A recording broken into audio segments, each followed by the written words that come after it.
Come on, guys, make some noise. Are we ready to get started? Yeah, ring those bells if you got them. 98 years we've been doing this. Let's act like it.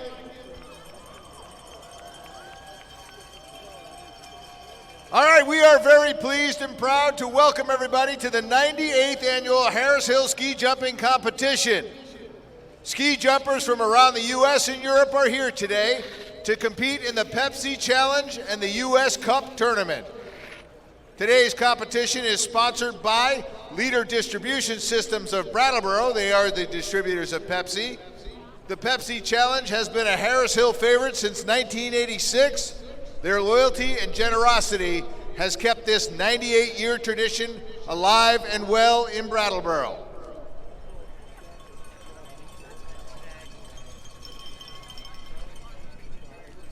All right, actually, let me just back that up. This is actually the Fred Harris Memorial Tournament today. Got to update the script. All right, here we go. Working with me in the announcer's booth today, Nick Farrell. Say hi, Nick. Hey, everyone. Thank you for having me. This is an awesome day today.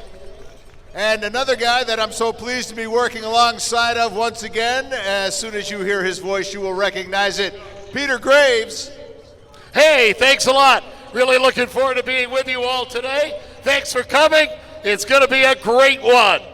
All right, Jumper the Cow, the only ski jumping cow in the world. Jumper is sponsored by our good friends at Brattleboro Savings and Loan and Park Place Financial.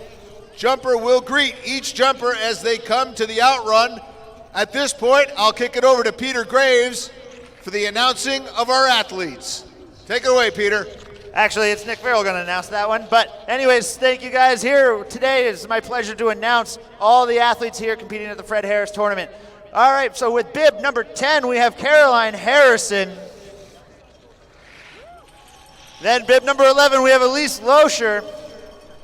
Bib number 12, we have Alexa Barbeck, followed by Tess Maroney, Kara Larson, Rachel Herder, Maci Alden, and Adaline Swanson.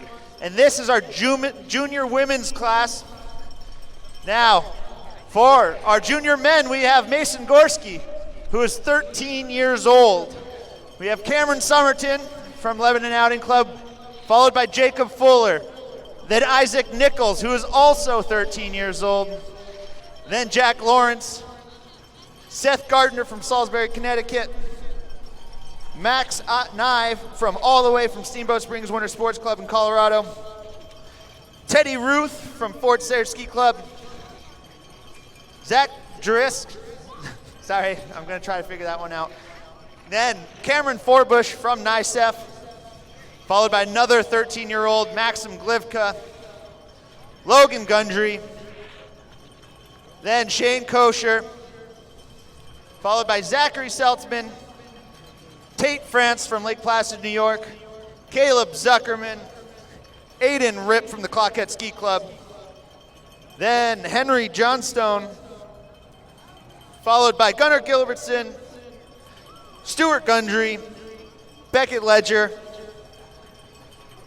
Evan Nichols from Fort Sayre Ski Club, Nicolas Malice from Steamboat Springs Winter Sports Club, and yesterday's winner in the U.S. Cup, Candid Wilkinson.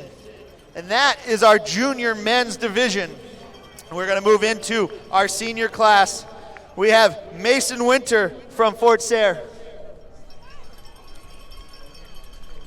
followed by Sam Arquette, and then Cooper Dodds. Now, going into our open class consisting of our two-time trophy winners. We have two people going for this Fred Harris trophy today. We have two-time winner Chris Lamb, followed by Zach Lula, followed by Ur Rochard, then Tobias Kershaw from Austria, then Zach Seely from Slovenia, then Simone Viehauser from Austria, followed by our Hill record holder, and also going for the trophy for his third win, we have Blaz Pavlic from Slovenia. And then we also have bib number 1 today, acting as our forerunner. He is here, our local hometown hero. He's going to make sure this hill's safe for everyone, Spencer Knickerbocker.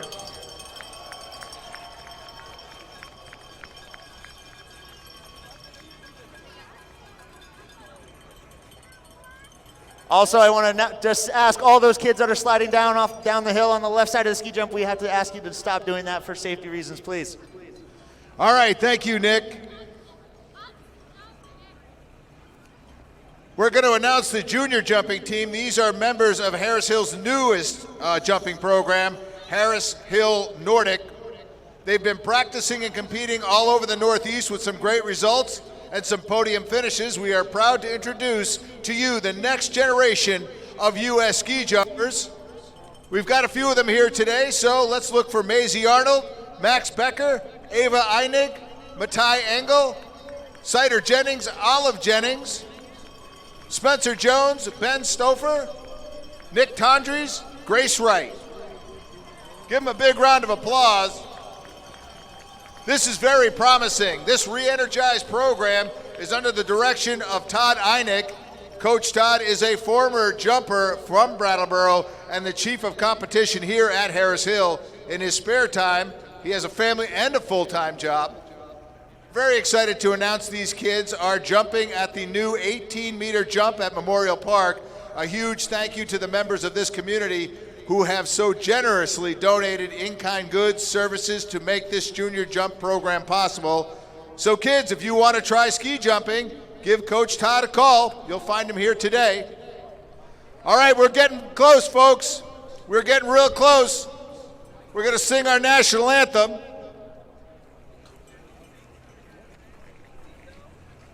Please welcome the Brattleboro Union High School Madrigals. These talented young singers are an auditioned ensemble that performs collegiate-level a cappella music in a wide variety of styles and languages. They perform at the Brattleboro High School choral concerts and other local venues. Directed by Brattleboro High School choral director Elise Wadsworth, their next performance will be on March 28th at the BUHS Auditorium. Give it up for them.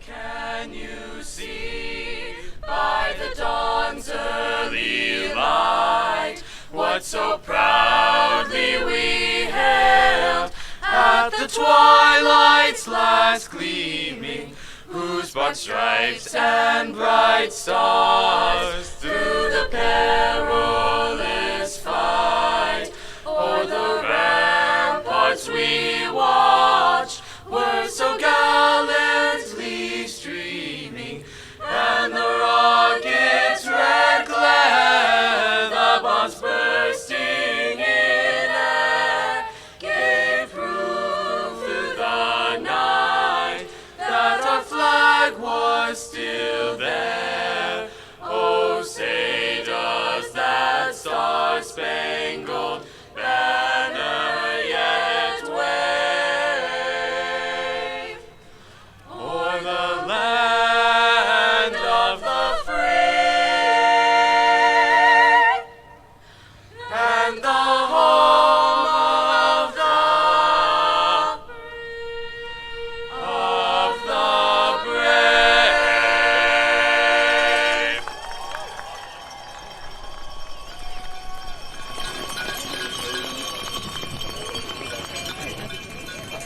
Give it up for them, the BUHS Madrigals. Didn't they do a wonderful job?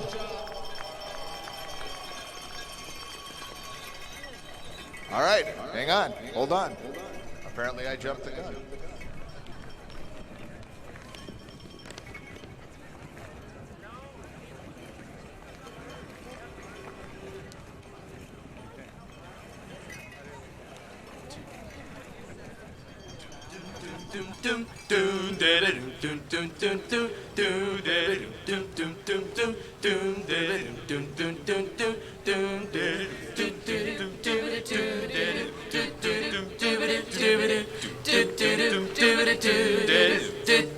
Very superstition,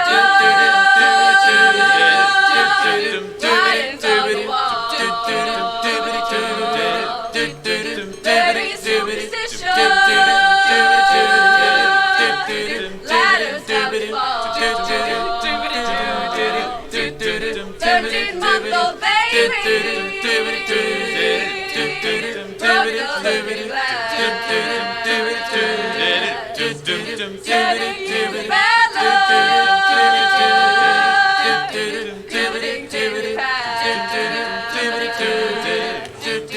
When you believe in things that you don't understand, then you suffer. Ba-da-da.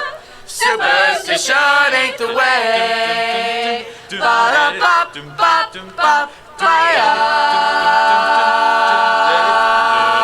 Very superstition.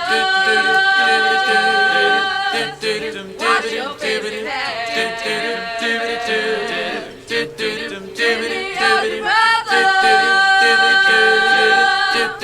Do all that you can. Any day. Going strong. No harm to say.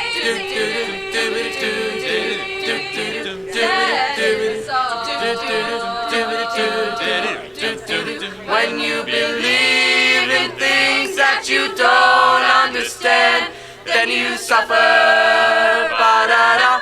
Superstition ain't the way. Ba-da-ba-ba-ba-ba-ya.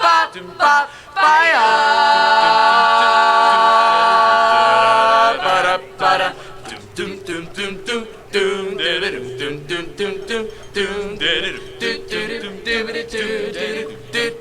Very superstitious.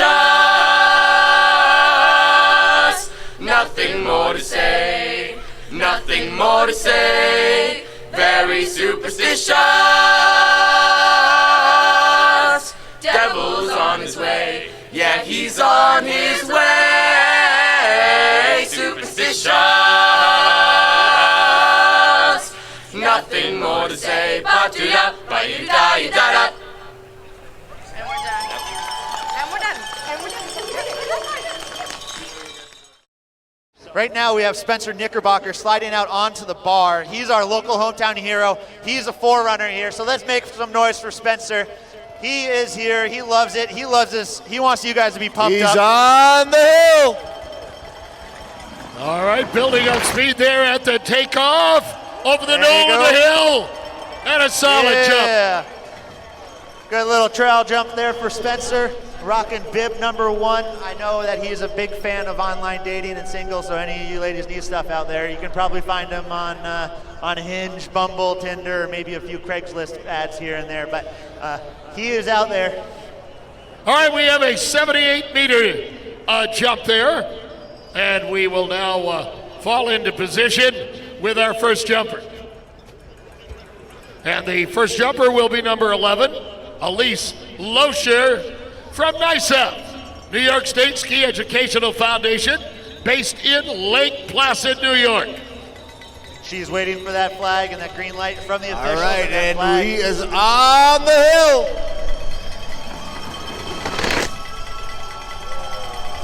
Lake Placid hosting the Olympic Games twice, 1932 and 1980.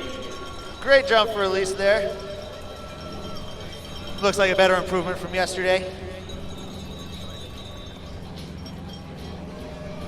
And we have the distance of 68 meters. All right, next up on the bar, we have number 12, Alexa Brabick. On the hill. And Brabick out of Steamboat Springs, Colorado. Long jumping traditions there in the West, and a good jump in the trial round.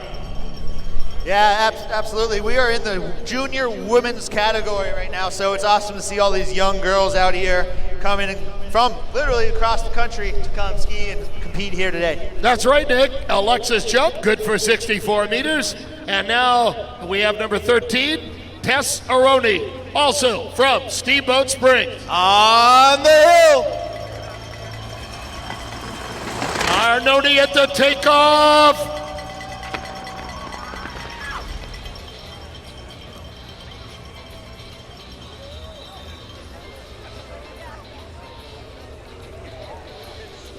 And the distance for Tess, 63 meters. Well, you remember the Olympic Games in Salt Lake City. They weren't so long ago, 2002. Here's a jumper who hails from the Park City Club. This is Kara Larson, being coached by the infamous Anders Johnson up top there. On the hill. Ring them if you got them. Let's make some noise. And the young jumper here.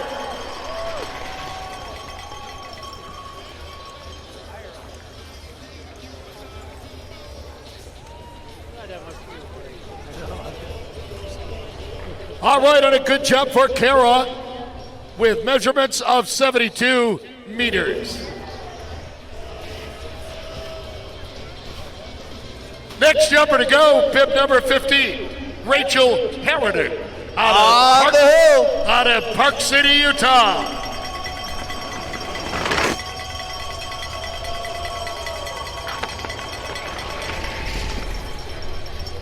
This is a good jump there for Rachel. We are in the top 3 now. Rachel was in 3rd place yesterday after the competition for the women's class.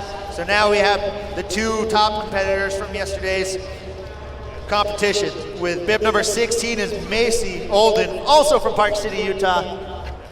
And that last jump of 69 meters, and here will be Maisie Holden, 2nd yesterday. She's on the hill. And let's see how she will do. A big junior program for women in Park City, Utah, that's for sure. Yeah, it's awesome to see how women's ski jumping has developed throughout the U.S. in the last few years, ever since they were allowed into the Olympics back in 2014. So they had a nice fight to get into the Olympics, and it's awesome to see the sport grow as it is. And the distance, 66.5 meters in the trial. And number 17 is going to be next, everybody. Here she comes on the hill. She was the winner of yesterday's competition, so let's give her some noise right here. She can cut the hose down the hill. Look at that jump, right down to that red line, right down near that critical point. Excellent job there for Adaline. Yeah, a beautiful, beautiful jump. She's just in the 8th grade, 14 years of age, out of St. Paul, Minnesota. And the distance, get this, 88 meters. Excellent jump there for Adaline. So now we're gonna move into our junior men's category, and we're gonna readjust the start gate for these junior men. And it's pretty awesome here. Like, you know, Adaline is 14 years old in the 8th grade, but you also have some younger 13-year-olds jumping here today. And it's just awesome to see that these little kids are just hucking themselves off top of this mountain. That's right. Women's jumping made its debut in Sochi, the Olympic Games in 2014. Of course, we've had a tradition here for a long time of having women jumpers, going back to the 40s when Greenfield's Dorothy Graves came here to jump.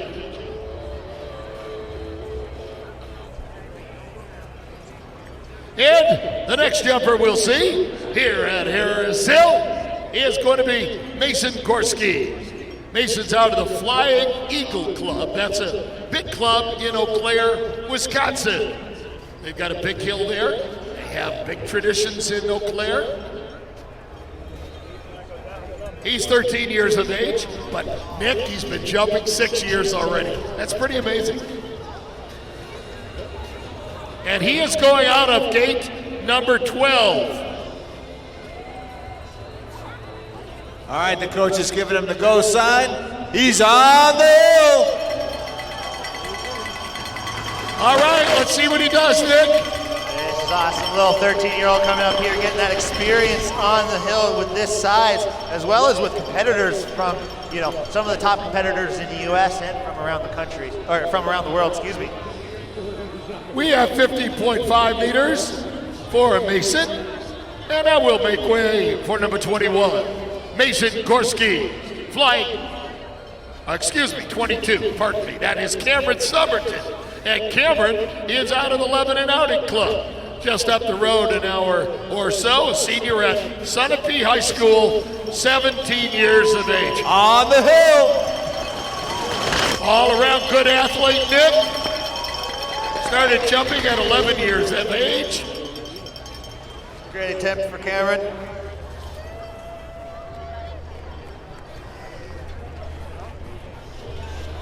So as you see over on the right side of the hill, you'll see all those markers there, those blue jackets. Those are the guys watching the athletes as they fly through the air and paying attention to where their feet lands. It's not where the tip of the ski lands, it's not where the tail of the ski is, right where the center of their foot lands, and that is how they mark the distance for these athletes.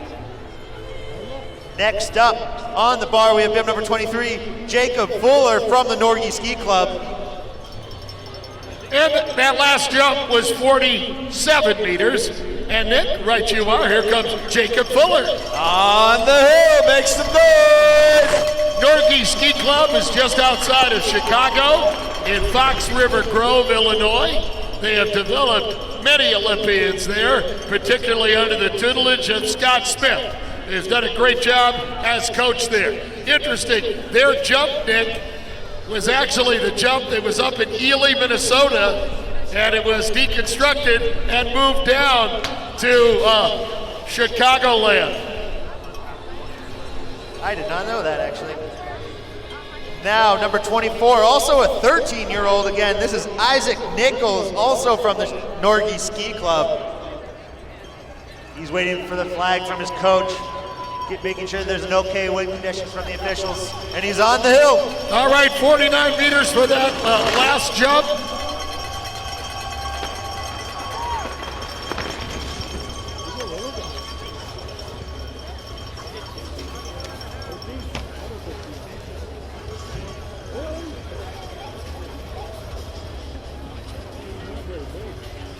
All right, waiting for the distance for the jumper from the Norgie Ski Club, also one of the older clubs in the country, begun by a lot of immigrants from Scandinavia.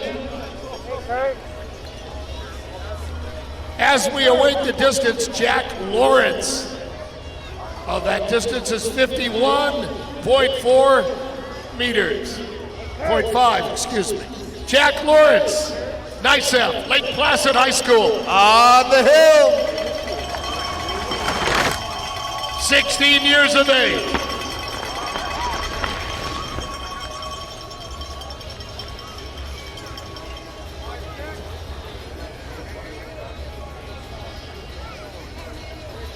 And the distance for the jumping from Lake Placid, 56 meters.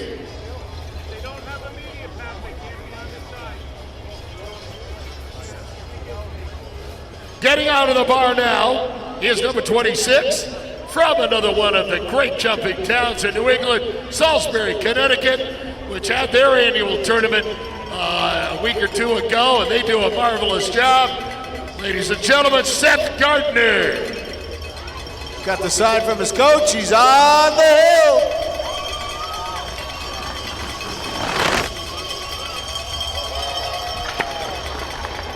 Good jump there for Seth, working it out.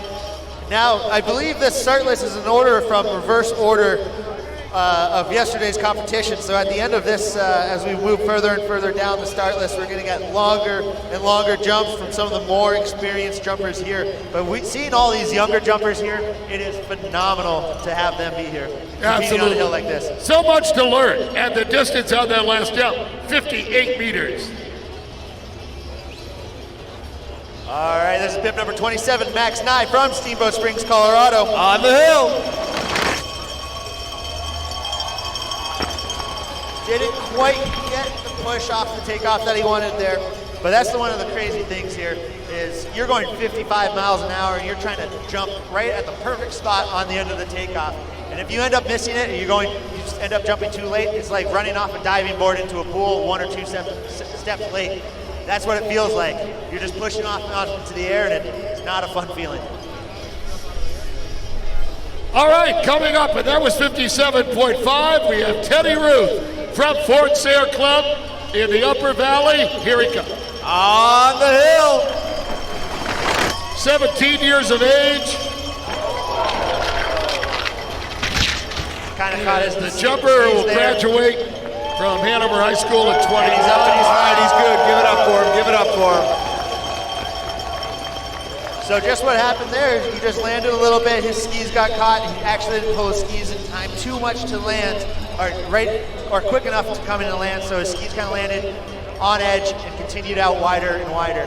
Now, one of the things is it looks kind of like a rough crash, but ski jumping is actually a very safe sport because even though sometimes falls do happen and injuries can happen, you're actually traveling with the hill. So the hill is going down, so your momentum is continuing to slide out, down away from the hill. The pressure, the power, or the impact is not going directly into the hill. Now, somebody once described it to me as sort of leaping forward on level ground to a certain degree. And I know that, of course, I don't move at 55 miles an hour when I'm leaping forward on level ground.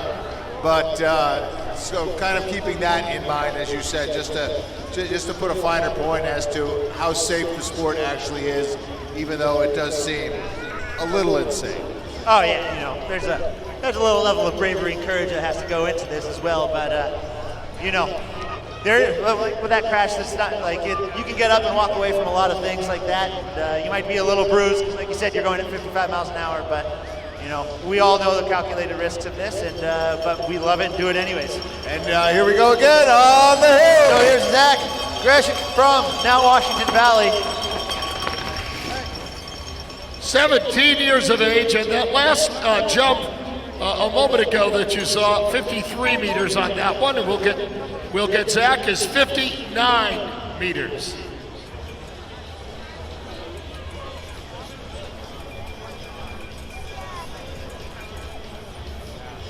And next, we'll turn our attention to number 30 here at Harris Hill, Cameron Forbush from NICEF. On the hill. He also skis out of Fort Sayre and Hanover High School.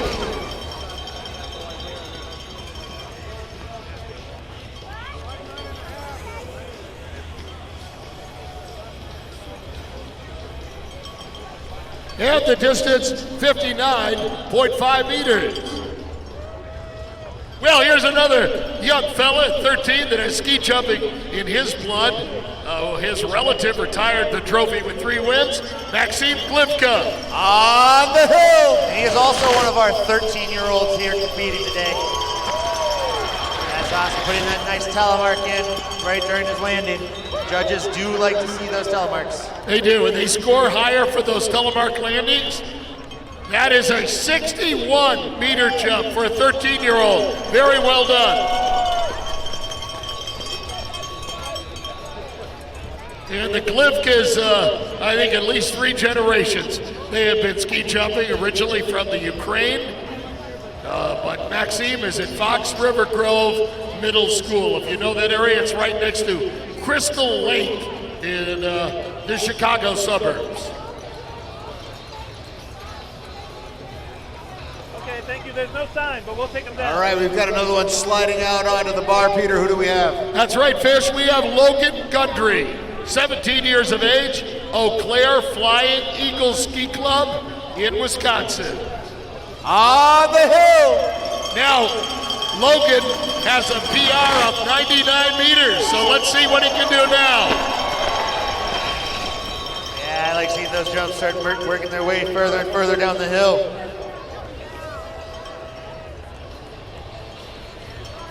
And it is getting longer, Nick. You're right about that. Logan at 66 meters.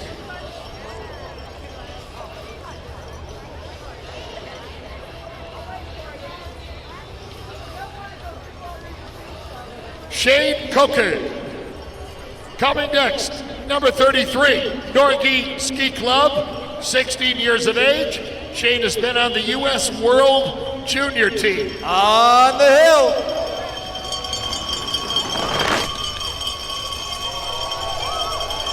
I'll tell you what, Nick, that was a good looking jump. And he had a lot of float there, a lot of air time. That looked good.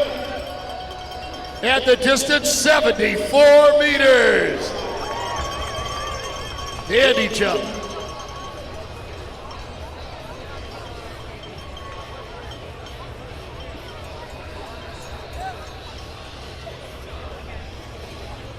On the hill. Here comes Zach Saltzman from Park City, Utah.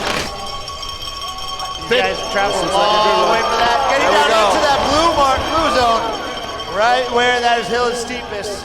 So that was good. Very impressive V, and he really held that together well. 79 meters.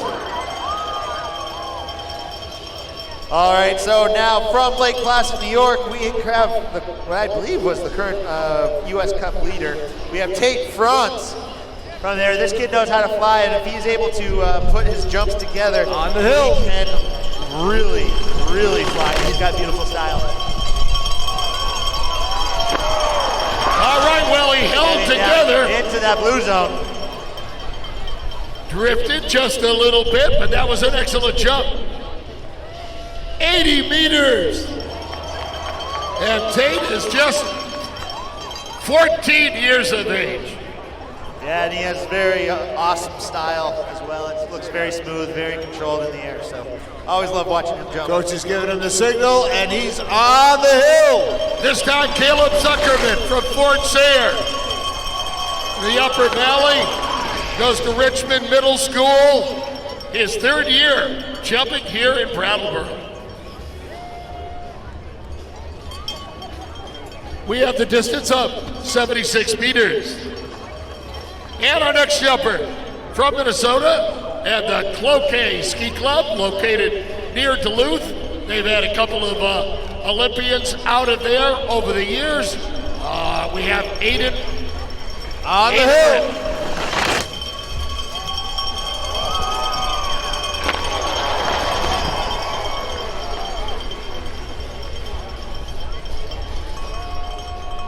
And a dandy jump, this time 81 meters.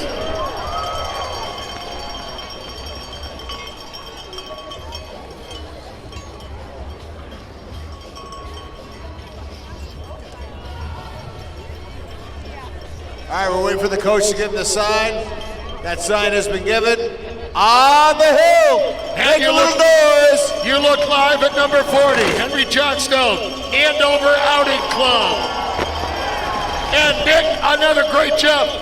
That was a good one, right down into that blue line. I love seeing that these guys are picking up the distances and starting to throw down. We are getting into the top 6 from yesterday's competition, from the junior men's competition.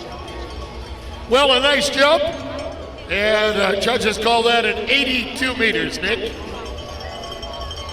Good jump there for Henry. This is a good trial round. Remember, guys, this is a trial round. This is kind of like a training jump or familiarization jump for all these athletes before they're going to go and throw down on the hill. All right, Gunnar Gilbert's in. Steamboat Springs Winter Sports Club, 17 years of age. Had a third place at the last Junior Nationals in Nordic Combined at ski jumping. 70 meters. Next up, getting on the bar, number 42. Another daring 14-year-old, Stuart Guthrie from the Flying Eagles Club in Wisconsin. This guy had a PR of 115 meters in Westby, Wisconsin. All right, Dad, he's on the hill.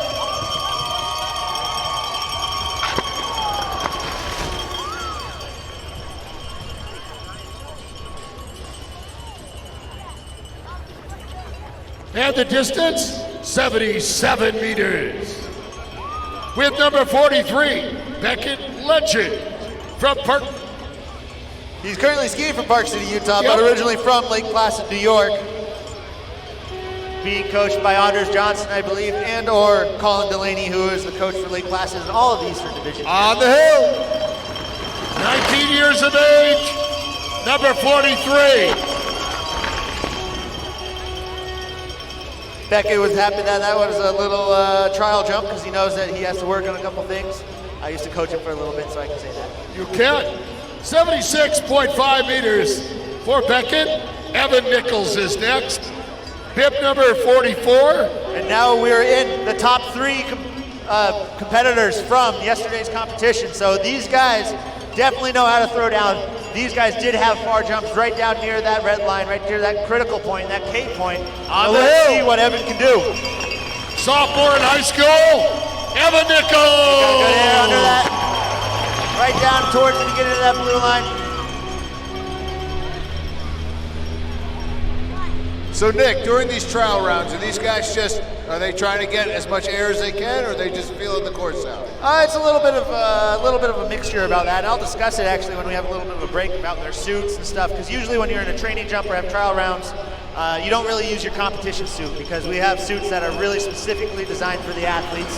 And on the hill right now is Nicolas Malice, getting right down to that red line, right down past that. We had 78 meters for Evan, and we'll await the marks for the steamboat jumper. That was a great jump there from Nicolas Malice. And that was 89 meters. Our longest jump so far today, but I have a feeling we're gonna have some further ones also. Now, the winner from yesterday's competition, from the target jump as well, and he also had a jump of 102 meters yesterday. This is from Steamboat Springs, Colorado, Candid Wilkinson. All right, make a little noise on the hill. All right, capable of a big jump at any time. He's got nice one. roll. Beauty, a beauty. Right down past that red line, into that red zone with a telemark landing. So that is an excellent jump. He's gonna like it. 95 meters, you guys. Excellent jump there. Let's give him a round of applause, ladies and gentlemen. Let's give Candid a round of applause again for a 95-meter jump. That is getting right down that hill. Boy, coaches want consistency, Nick, and he has been really consistent here. We're gonna go on to the senior class. Our next jumper, number 48, from Fort Sayre Club, will be Mason Winter, 19 years of age. He also attends school at Bowdoin College in Maine. Senior class moving to gate 50. Oh, they are moving up a little bit, Nick Farrell.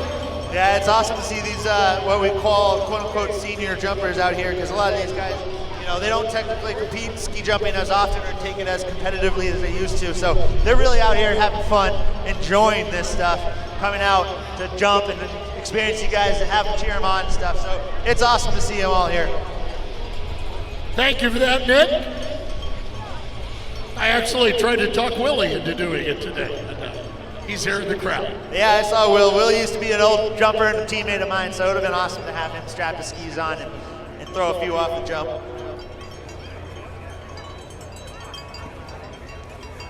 All right, so Fish, a little bit of a reprieve here for a moment while they are moving the bar.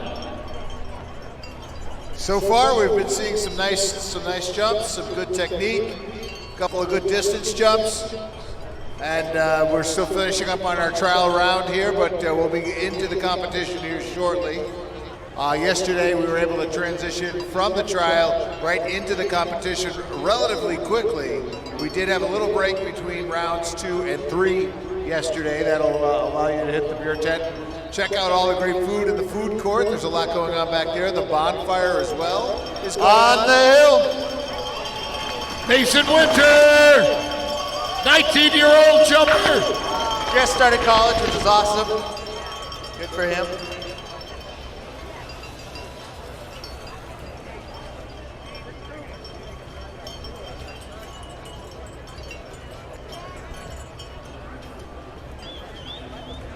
.62 meters there for Mason.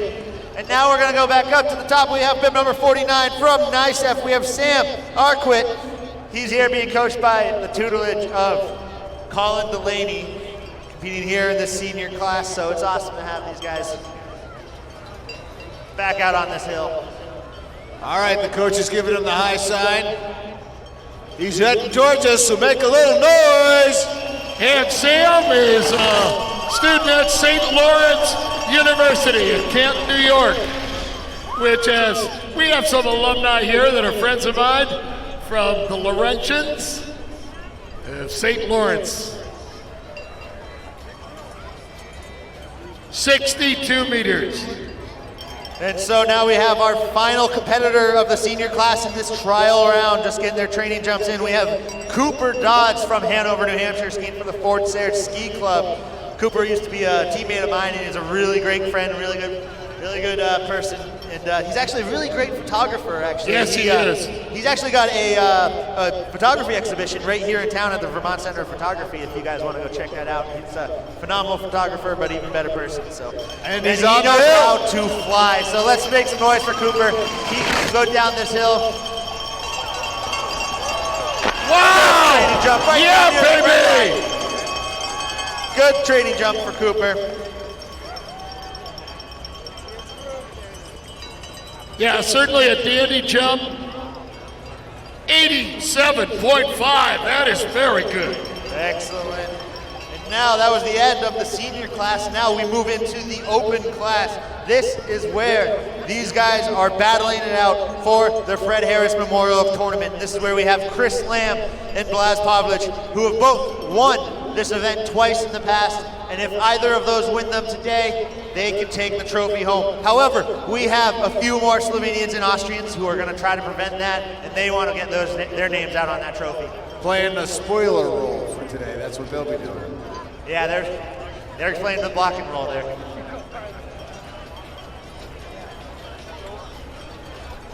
Chris also spent some time coaching up in Anchorage, Alaska at the Carl Ide Hill. The open class is moving down, engaged to number 10. And that's a thing, Nick, while we have a moment you can talk about. These guys perhaps need a little less speed. Oh yeah, so these guys are some of the top jumpers, and they have the technique and they have the power down. So they do not technically need as much speed. Even though sometimes they would love to have a little bit more speed, but we just can't make it too easy for them. But these guys still know how to jump. What's awesome is Chris used to go to school here at Marlboro College, and he's been spending a bunch of time here. He just graduated, and it's awesome for him to be around here, and he's skiing for the Marlboro Ski Club. So it's awesome that he's back here. He's jumping well. He had some good competitions, and it looks like he is sliding back out onto that bar for bib number 51, Chris Lamb. Well, certainly a local favorite and a former winner here. Yeah, absolutely. He's waiting for that flag from his coach, Colin Delaney, and he's got the flag on the hill. Let's make some noise for him. Chris he can jump far. That looks like a good jump. Has the pressure under it. Getting down into that red zone. Great training jump for Chris. He's happy with that. Again, I like his helmet. It used to be mine. So he's borrowing that, so that's good. We're happy. 89 meters for Chris Lamb. That's an excellent ride. That's a good jump. And Nick, here's a guy that doesn't jump every day. No, not at all. So he's back up here. But now if we look back up to the hill, we have our first international competitor. We have Jacques Lula from Slovenia, waiting for the flag, waiting for the okay from the officials. He's just sitting out there. Looks like the hill conditions are building up and being good, but the officials want to make this fair and as safe as possible. Zach Lubish. All right, the coach is giving him the go. He's on his way down. Bring him if you got him. Let's make some noise. 16-year-old jumper, his first time here at Harris Hill. There we go. And boy, he's got a handle on that. Getting down into this.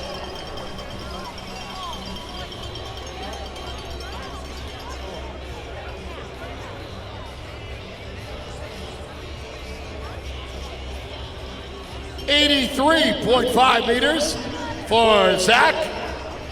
And his country person now on the bar, number 53, Rocha.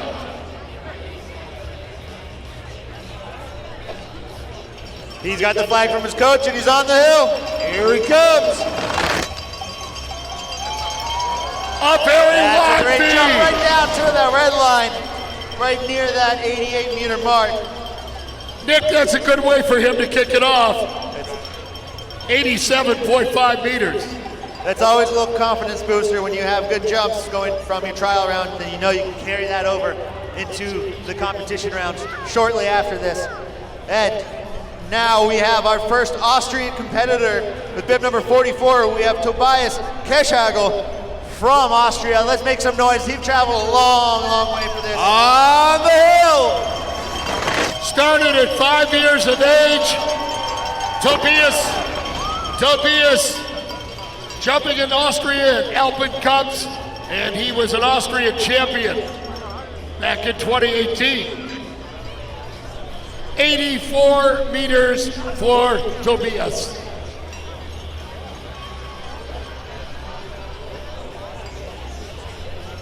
Jacques Lula.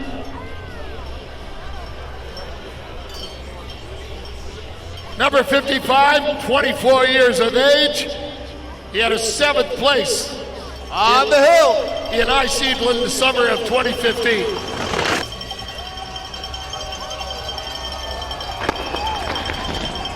Great jump down near that red line as well. Know he's putting that efforts in for this trial round. Getting a feel for the hill, not throwing down everything he's got yet because he wants to save that for the next 2 competitions. Definitely 84 meters for him. Simon Vihasser from Austria coming up next. He is also from Saalfelden. Longest jump in his career. Coach is a giving him the masterful go. 132 meters. On the hill. Oh, he's got some height down there. Getting down near that.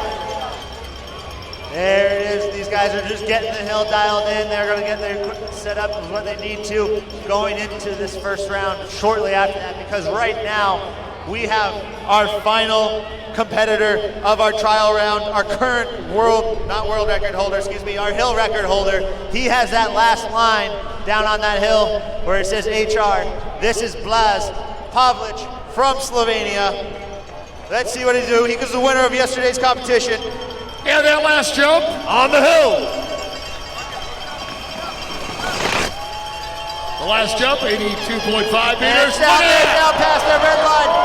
Excellent jump for Blaž. That's a good jump to go have leading into this first competition round.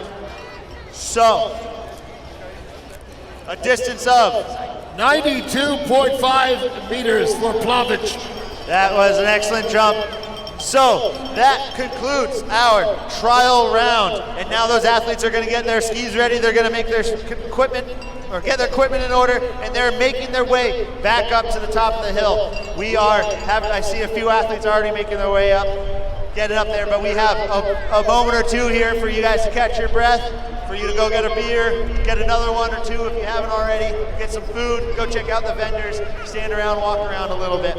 But in the meantime, I want to just say and explain a little bit. You see these athletes are wearing those certain suits. Well, those suits, people always wondered, are those suits for protection? Are those suits to keep you warm? Well, no, they're none of that. What they're for, they're designed to help you catch air. And those suits are helping those athletes become more aerodynamically efficient, catch as much air as they possibly can within the rules. And naturally, there's a lot of rules that go within a ski jumping suit. Actually, so much so, it's kind of ridiculous at times because every aspect of that suit is regulated down to the centimeter and down to how much air is able to pass through that suit. So, it's regulated to the point where, let's just say, for example, that my bicep is about 20 centimeters around in circumference. Now, those athletes are allowed a 2 centimeter tolerance with their suit. So that means if my bicep is 20 centimeters, measured 20 centimeters around, that if I take my suit off and measure my suit has to measure 22 centimeters. And that tolerance goes to every part of the athlete's body. So whether it's on the forearms, the biceps, the chest, the waist, the hips, the thighs, the calves, that has to be that 2 centimeter tolerance throughout the whole suit. It cannot be more than 2 centimeters. The reason why that is they want to make the event as fair and as competitive as possible, because if you have a bigger, larger suit, you're able to catch more air, less in turn fly further down the hill. So these athletes are tested, get checked for that, can be either at the beginning or at the first, after the first or second rounds. And if those athletes are even just 1 centimeter too much, they can be disqualified and completely tossed out of the result list. So it's pretty crazy. These guys have a high level of regulation for this stuff.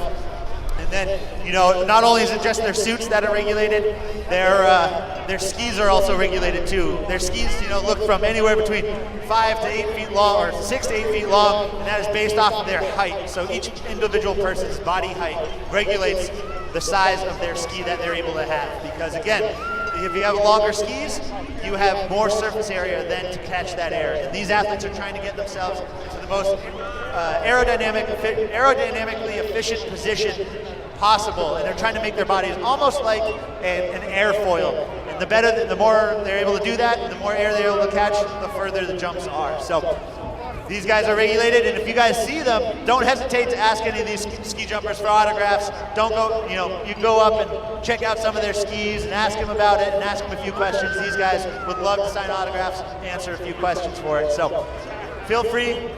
We're getting ready for the start of our first round. We're letting those athletes get ready, waxing their skis, heading up. And yeah. So we're just waiting a few more moments here, a few more minutes here, so feel free, grab some food, grab some beer, grab some wine, hot chocolate, there's a bonfire, go warm up. But yeah, and grab some cowbells. We want you guys to make some noise and cheer these athletes on. All right, Nick, thank you very much. Just have a couple of minutes here. I have an old friend with me and somebody that you remember, a two-time winner here at Harris Hill, a 1976 and 1980 Olympian from Vermont, a native, my buddy Walter Momquist. Walter, great to have you here, and your impressions on the day so far. Well, the trial round had some fabulous jumps, and the hill is in great shape, so we could expect to see a lot longer jumps. Guys are gearing up for it, gals are gearing up for it. It's going to be a great tournament, no doubt in my mind.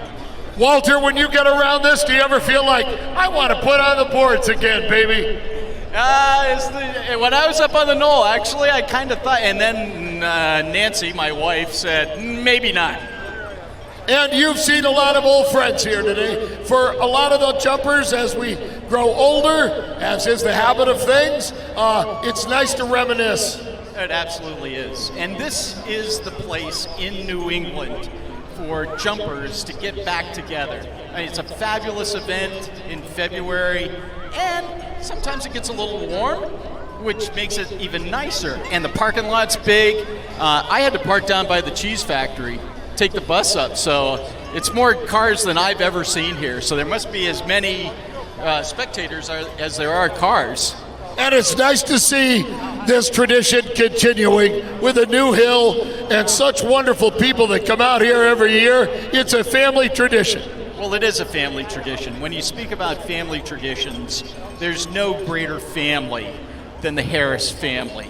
Hey, Mr. Harris started the club here ages ago. I think the first tournament was in the 30s, 21 to right. And there have been 5 people who have retired the Wing Trophy, which is really the Harris Trophy. This whole event is the birth and the sustenance of the event comes from the Harris family, in my opinion. Thank you so much, Walter. It's awfully good to see you, buddy. Walter Momquist, everybody. 2-time Olympian, former ABC Sports commentator, and Dartmouth graduate.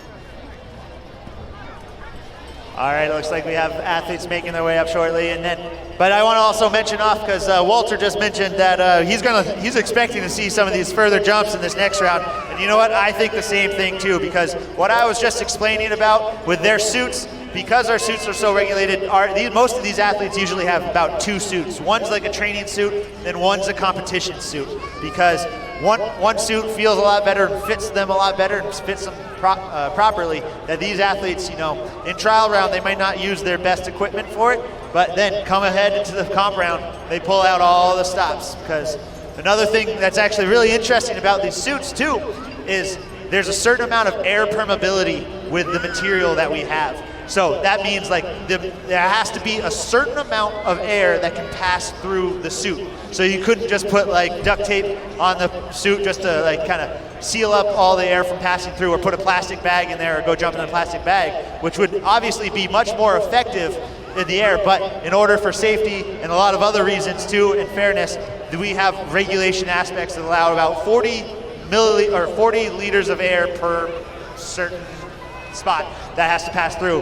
And so after you use a suit for too long, actually the fibers will begin to start stretching out, and then you'll actually end up allowing too much air through the suit, so the suit isn't quite as effective. So once athletes find suits that they love and that feel and fit them well and feel great in the air and don't allow too much air, they usually take those suits off the line and just save those suits specifically for competitions, and then use different suits for training and stuff. So these guys, they're getting ready. I see them throwing on some waxes over by the changing tent for these athletes.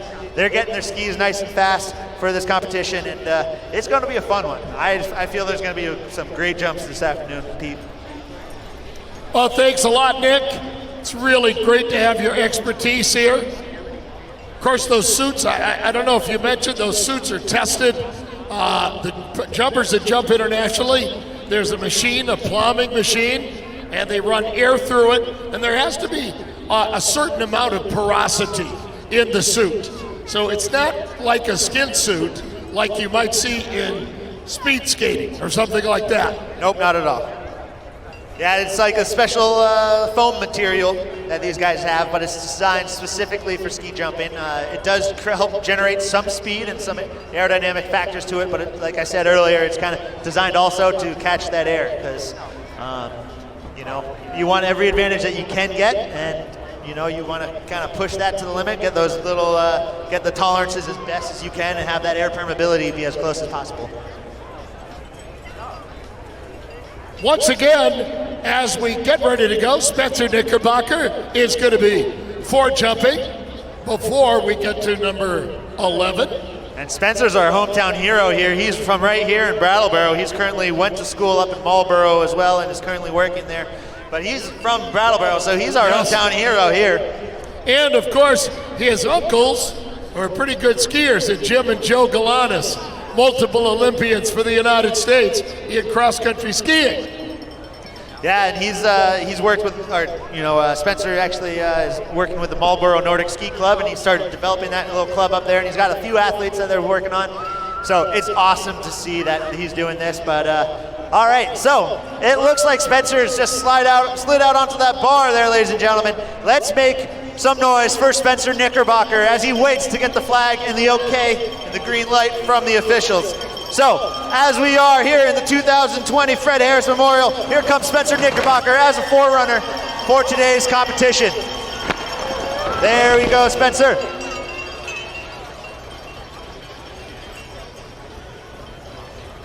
And the distance on that, 78 meters, Nick. Good training, or good jump there for Spencer. Again, he's single, ladies. So, just as we move on, now we are beginning our competition with the women's category.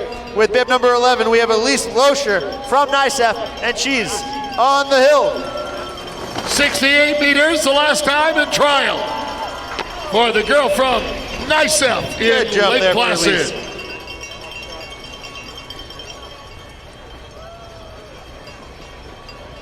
69 meters on that jump. So a meter of improvement. And the next jumper will be number 12, Alexa Brabant from Steamboat Springs. On the hill. She jumped 64 meters the last time.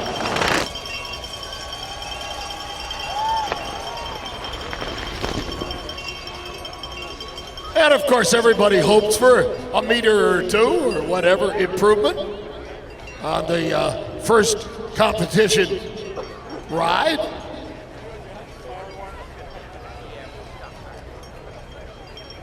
Still waiting on the distance for that. All right, now on the hill, we have Tess Maroney from Park City, Utah. Steamboat Springs. Apologize for the misinformation there.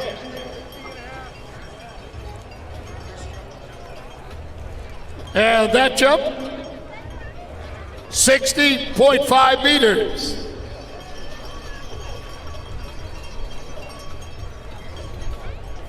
All right, next up we have bib number 14 from Park City, Utah. We have Kara Larson on the hill.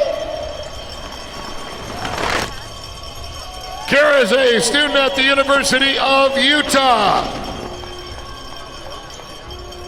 19 years of age. 71 meters.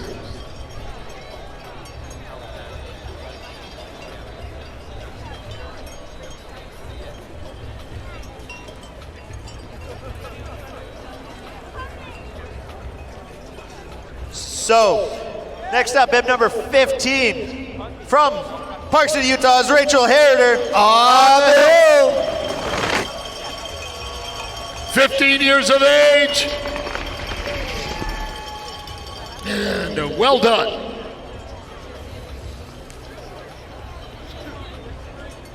"63 meters. So, next up, number 16, Maci Alden, who was second yesterday. She's from Park City, Utah. And a correction on that last distance, 66 meters, a correction. And so here's Maci Holden on the hill. Currently got second place in yesterday's competition.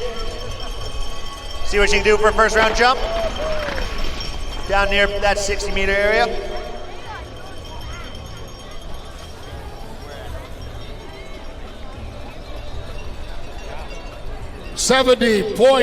.5 meters, so a considerable improvement over her trial ride. Adaline Swanson, who won here yesterday from the St. Paul Ski Club. She had to jump right down that hill. She's on the hill. Just in the 8th grade, Nick. And she jumped 88 meters last time. Let's see what she's able to do this time. Woo. Good catch, way to catch her skis there. She kind of got an edge a little bit, but pulled it back together.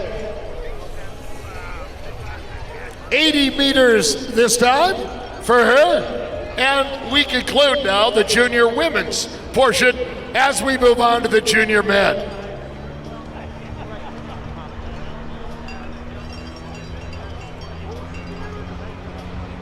Nick, while we have a moment, is there anything you could pick up about the wind or the meteorological conditions at all?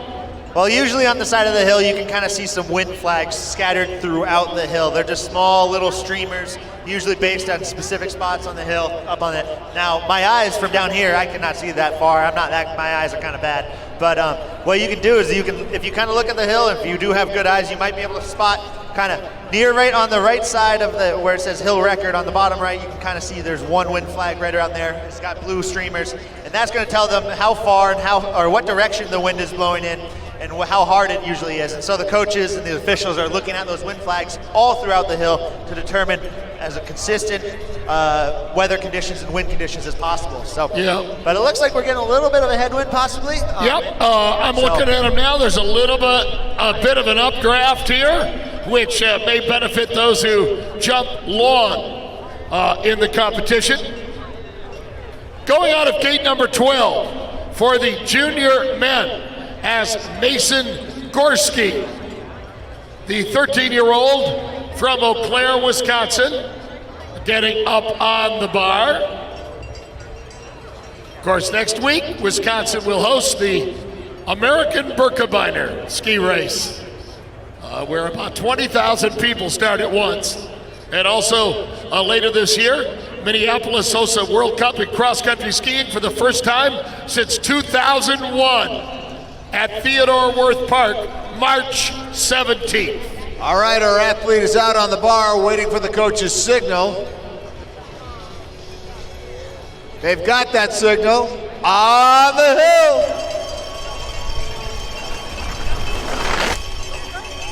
Uh-oh.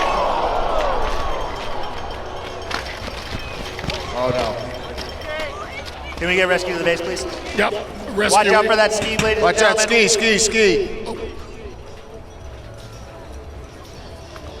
Ambulance personnel to the outrun, please.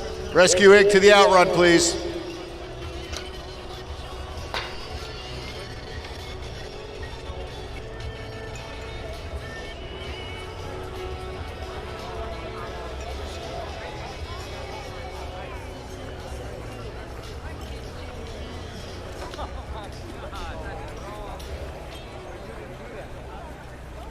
So obviously, ladies and gentlemen, a competition hold right now as we let our friends from medical and first aid do their job here.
Let's give a round of applause for Mason. Thank you very much for those ski patrollers and the ambulance squad here.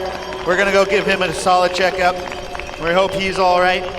We understand that that's a part of the sport. Ended up catching a ski in the air, and unfortunately it can flip you around like that, but hopefully Mason's doing well. And we're gonna give him all the best, and we're gonna get him examined real well. Big round of applause for our first responders here on the scene as well for being right on top of that. Thank you guys, gals, thank you so much.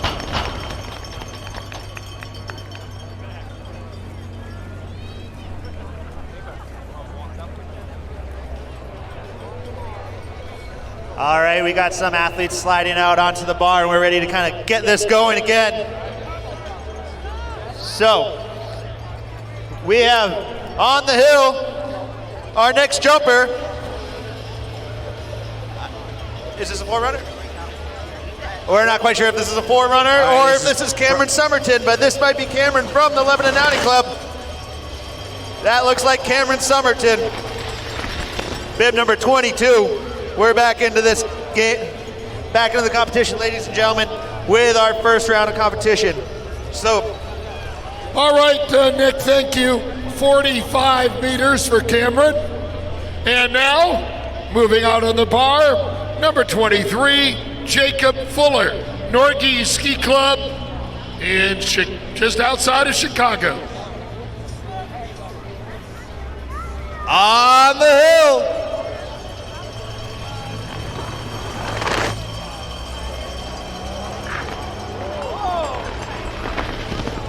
Got a little squirrely with the skis there, but he was able to pull that back.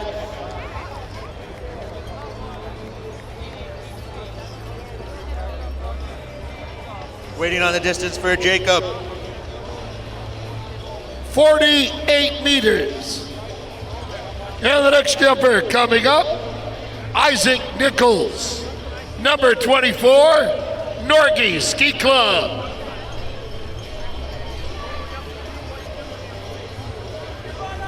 And a correction on distance for number 23 to 51 meters. On the hill.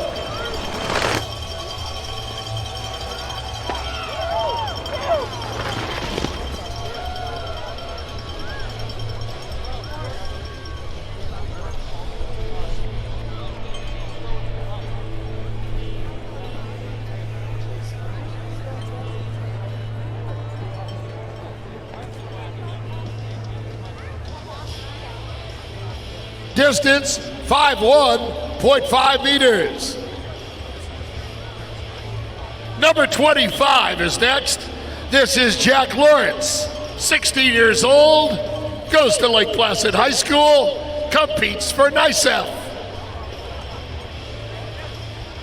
He's waiting on that flag from his coach, Colin Delaney, the head coach for all of Eastern ski jumping and also Lake Placid, New York. Put a little bit of a telemark in there I like to see, or an attempted one at least. I like seeing that. And 51 meters, the distance. Number 26 will be coming out next, Seth Gardner from Salisbury. And we want to thank the town of Brattleboro, Public Works Department, Police Department, and Brattleboro Fire Department. Thank you.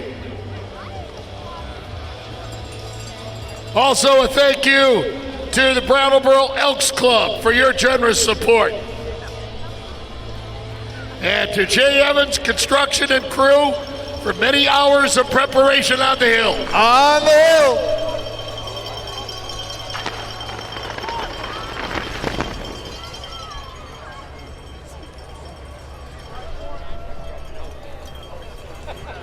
And distance 54 meters. Again, thank you to Jay Evans Construction and crew for a wonderful job. Number 27, he is coming up next, Max Nye. On the hill. Out of Steamboat Springs, Colorado. There we go, putting a little telemark in up there. It's awesome to see all these guys getting these experiences on these hills, getting up, because there's been so many of these young kids that have been here jumping before that end up going to be on the U.S. team and go on to their international teams and also even the Olympics. So some of these guys you're looking at, some of these guys and girls you're looking at, maybe future Olympians. 57 meters on that last jump. On the hill. Teddy Ruth from Fort Sayre Club.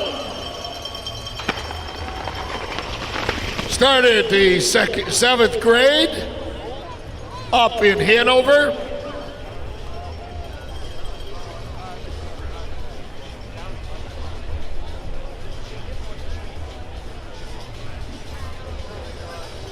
I think that's mine.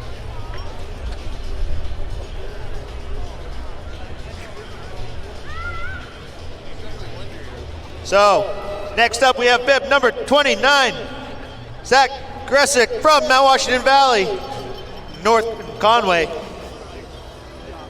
And Nick, the last jump he had was 59 meters. And here he comes. On the hill, let's make a little noise for him.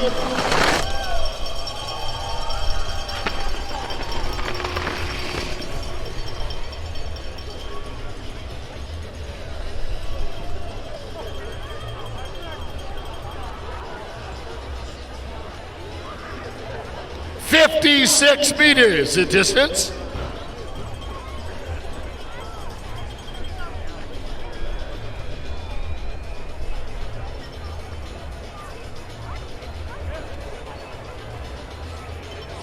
On the hill, let's make a little noise.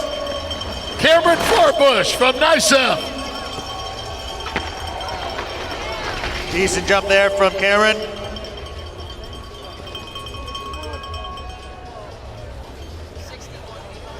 $61 meters.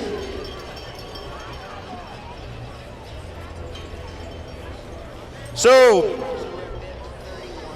now we're on bib number 31 from the Norton Ski Club, based right outside of Chicago, Illinois. We have Maxim Glivka, whose uncle was the world-renowned here in Brattleboro, Vladimir Glivka. He is just 13 years of age, getting out here on this jump. It's awesome to see this legacy continue with Maxim.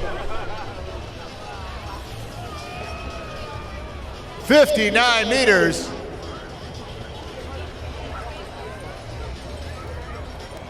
That's awesome seeing Maxim here.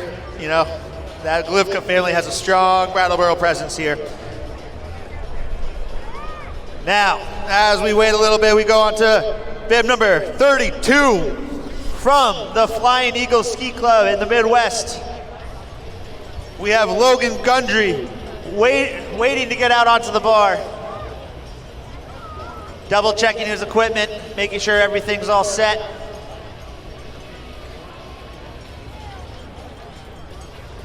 Getting ready. Waiting for that sign from the coach. On the hill. Let's make some noise for Logan. Let's go. Good little jump for Logan.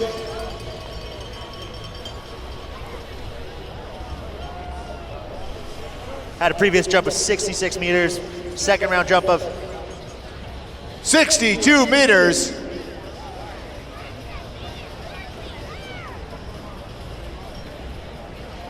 So now, bib number 33 from the Norgie Ski Club outside of Chicago, we have Shane Coker, sorry, that's what it is.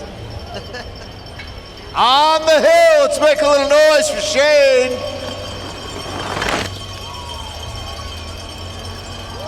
Good little jump down near that blue line for Shane Coker.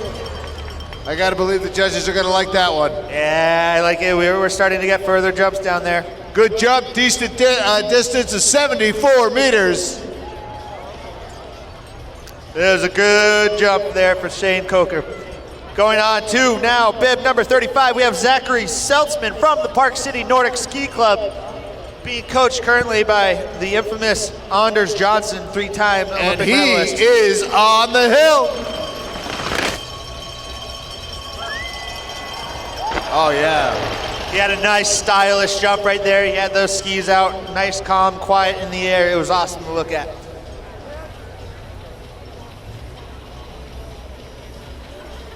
"76 meters.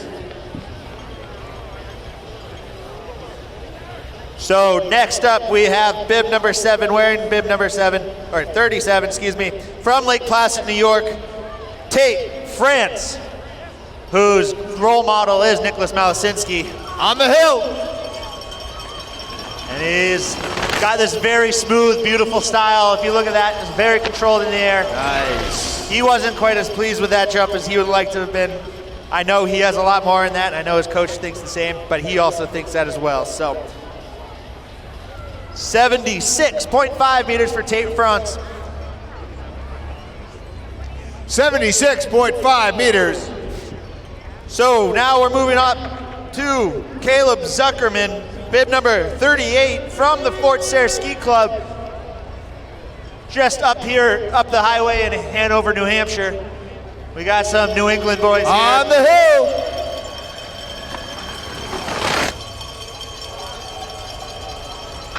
All right. Coming in there, doing a little arm wave for the landing, but he got that little bit of telemark in. Okay, all of you kids that are in the woods on the hill, off to the left of the jump, please come down. Thank you. Please come down. 68.5 meters.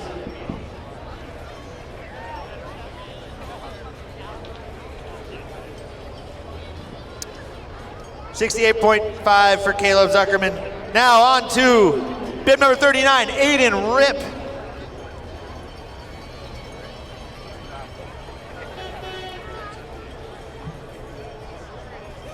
Just confirming for Caleb Zuckerman, his distance was 68 on the meters. hill. Here comes Aiden Rip. Ripping it right down that hill there, living up to his name.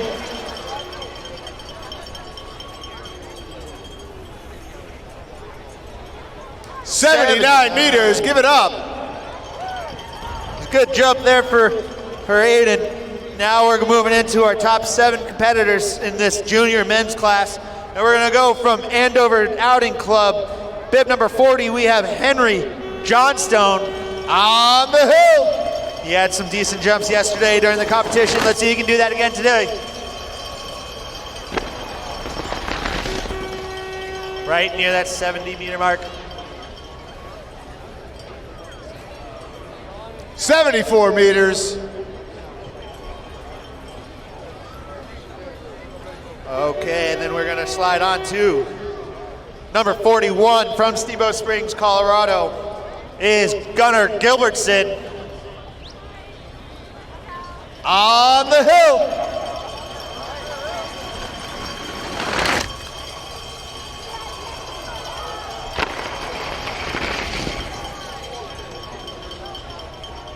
Decent jump there for Gunnar. Just waiting on the distance for him. 72 meters. 72.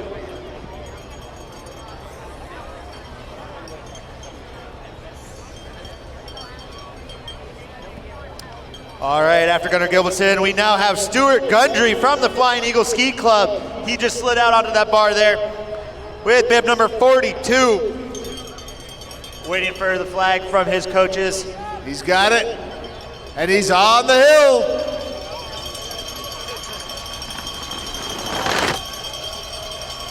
That's a nice jump. Yeah, there you go. Getting up there into that, close to that 80-meter mark.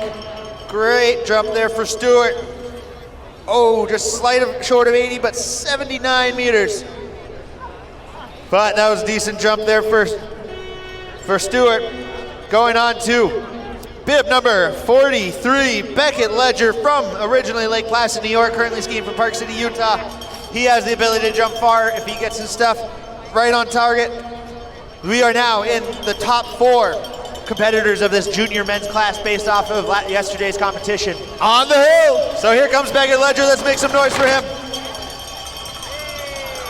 That's a decent jump right down into that blue line, right past near that 80, or right past that 80-meter mark in my thought.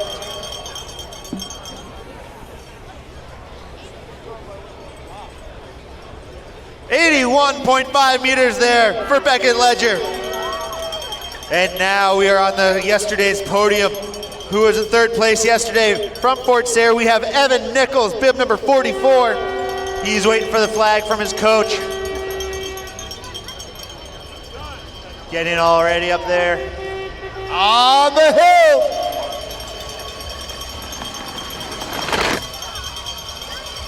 Nice, powerful takeoff there, down past that blue line.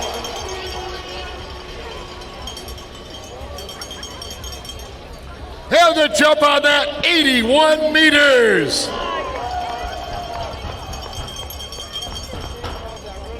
Close one for Evan Nichols there. But now we have from Steamboat Springs from 2nd place yesterday, Nicolas Malice set up there for the bar.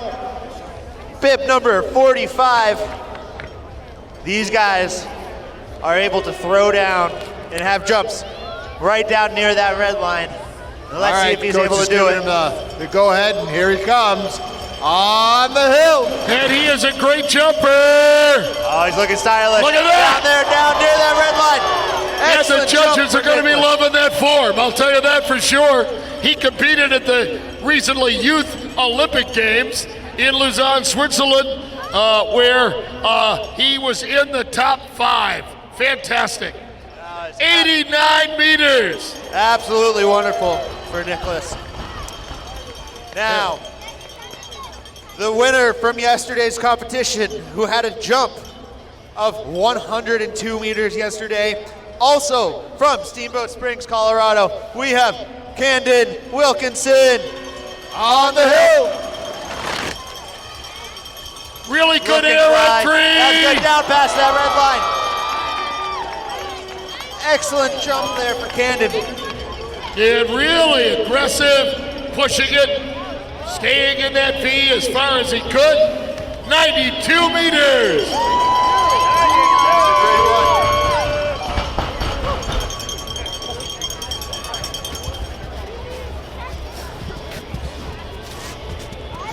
And now, folks, we're going to move into the senior class. Mason Winter is going to be next. Bib number 48.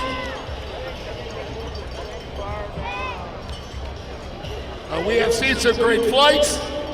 We also want to thank Al's Towing.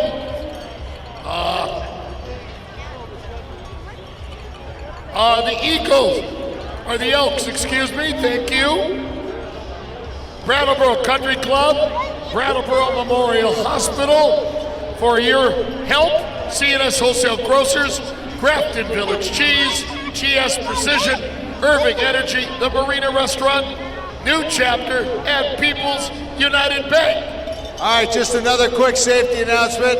I know you kids are having a great time up in the woods, sliding down. We need you out of the woods, off the hill. Once again, the kids up, running in the woods. to the left of our jump. We need you out of the woods and not sliding on the hill anymore. And so right now we have bib number 48 from the senior class, skiing for Fort Sayre Ski Club. We have Mason Winter out on the bar. 19 years old. On the hill. And attending Bowdoin College. On a safe landing, he jumped for Hanover High School. In fact, New Hampshire right now is the only state in the country that has interscholastic high school ski jumping. 62 meters for Mason. So yeah, that is excellent about high school ski jumping. New Hampshire is the only state that has it. So it was pretty awesome to have that here up in New England and have some of these athletes coming here today. Sam Marquette, number 49 from NICEF, a student at St. Lawrence University, and here he comes. On the hill.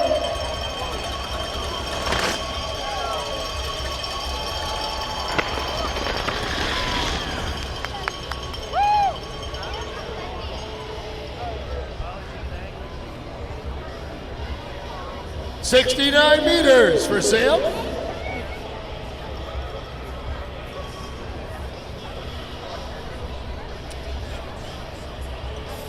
We also want to thank the Holiday Inn Express, our lodging partner, and communications and media sponsors, the Brattleboro Chamber of Commerce and the Brattleboro Reformer. Thank you both so very much. Number 50, Cooper Dodds coming up, Nick. Yeah, Cooper Dodds from Fort Sayre Ski Club from Hanover, New Hampshire.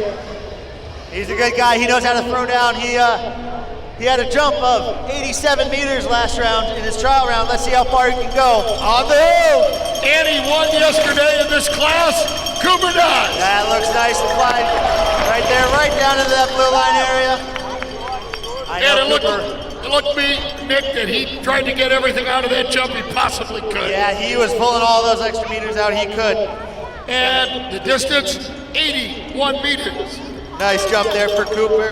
It's great to see him coming out. He's kind of comes out and does this for fun, enjoys. He used to take this very competitively and seriously, but now he's moved on to other things. He's now a very accomplished photographer, actually. He actually has an exhibit at the Vermont Center of Photography, a ski jumping exhibit with some of his photography. So if you guys feel like checking that out, go check that out. But it's awesome to have these senior jumpers here coming out, enjoying the night and the day with everyone. But now we are moving into the open class this is where the money is, ladies and gentlemen. This is where people are fighting for that trophy. We have our Slovenians and our Austrians in there, and our one lone U.S. jumper, Chris Lamb, who is up next once we get this start gate set. That's right. And Nick, they're going from start gate 10 to start gate 12. As Nick told you very articulately at the top of our event, how that extra speed can be helpful. So we wait for Chris Lamb, who will be our next jumper. He's been a winner here before. And we want to thank Coda & Coda, Brattleboro Subaru, the Brattleboro Retreat, Brattleboro Area Realty, and Anson Baldwin Tree Service, among others. Thank you so very much.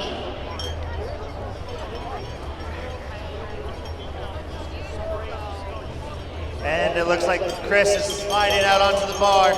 This class is a fun class to watch, ladies and gentlemen. I know they all will probably go within that blue line there, but I've seen every one of these competitors go past that K point, right down into that red zone this weekend. So let's see what they can do. Let's make some noise for Chris Lamb. He's up there at the top of the bar, waiting for the flag, waiting for the conditions to be right. On the hill. All right. Let's make some noise for Chris. Down to that aerodynamic position, the takeoff move. Nice, great jump there. Nice. Great jump there. He throws up the fist pump. He knew he just threw down on that one. He wants to put in his word for that trophy. Well, the first trial ride was 89 for Chris. This is 97 meters. What a jump with an awesome landing there for Chris Lamb. That was phenomenal, and he sends a message back up to the hill, top of the hill, to all these other Europeans here. He's not going to go out quietly. Boy, he is not. And I'll tell you, it's hard to be a part-time ski jumper competing against these national team guys who do it every day and all summer on plastic jumps. So Chris Lamb, that is sensational at 97 meters. And now Zach Lula from Slovenia, he went 83.5, Nick. But as you know, the Americans have a number of Slovenian coaches working with the U.S. team. Absolutely, our head U.S. coaches on many of our teams are Slovenian, so we have a close tie with all the Slovenians. It's a beautiful country, one of my most favorite countries in the world. And here comes Jacques on the hill. Good air entry, nice flight. Right down near that red line. Excellent jump for Jacques. That was an 85-meter jump, and all of a sudden, when you put that in context, it makes Chris Lamb's jump look even better. Oh, absolutely. You know, Chris is here to compete today, and that's for sure. But now we have also from Slovenia, Ur Rošar, bib number 53, sitting up there on top of the jump. Let's make some noise for him. These guys have traveled a long way to come here and jump this hill for you guys, and come and compete here at the Fred Harris Memorial Tournament. All right, the coach is giving him the go. He's on the hill. And they love their ski jumping in Slovenia. Nice move and a beautiful flight. Nice little jump there for them. Oh, he was happy with that. And he should be. He gave a little 88.5 meters. Looked like he gave a little fist pump there. Excellent jump for Ur. And our next jumper coming up will wear number 54 from Austria. Österreich, Tobias Kershaw. He went 84 meters in his trial. Austria, if you're a ski jumper there, you're among the most recognized persons in the sports world. Love ski jumping at many World Cups. The Four Hills Tourney has 2 jumps in Germany and 2 in Austria. And now what is he thinking up there? As you can see the coach with a red jacket on, holding him up on the bar, waiting for that optimum updraft. Yeah, they're waiting for the okay from the officials. He's got that okay. On the hill. All right, here is Austria's time to shine. Right there, down past that red line. Good jump. He wants to put his name out there on that trophy. So these guys are competing for it. 93.5 meters, much better than his trial jump of 84, but still, Chris Lamb's jump, the improbable dream, becomes more probable as we go on. Another Slovenian, Zach Lula, number 55. He was 3rd yesterday. He's getting out on that bar waiting for that flag from the coaches, but the coach has to wait for the okay from the officials. Got to make sure these wind conditions are consistent and stable for these athletes. We want to have the most fair competitions we can. On the hill. Here he comes. Let's make some noise. Ring those bells. Yeah, yeah, yeah! Drop right down to that red line, right to that K point. He knew he might have had more in that jump, but you know what? This is the first round. He has a second round to even better that. And Nick, 90.5 meters.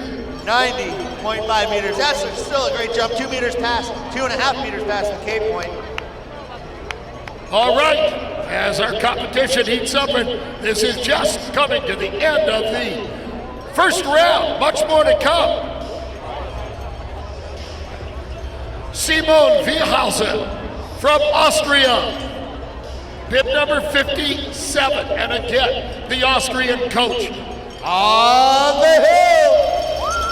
Giving him the flag. Let's see what he's got. He's got good power off that takeoff, flying over that knoll, coming down past that red line, just past that. That was a good one. We got a double fist bump there by Simone. He was happy about that one. And Simone, 92 meters for him. Oh, we got a nice close competition going on here, ladies and gentlemen. These guys, they're grouped together really nicely. Yeah. All right.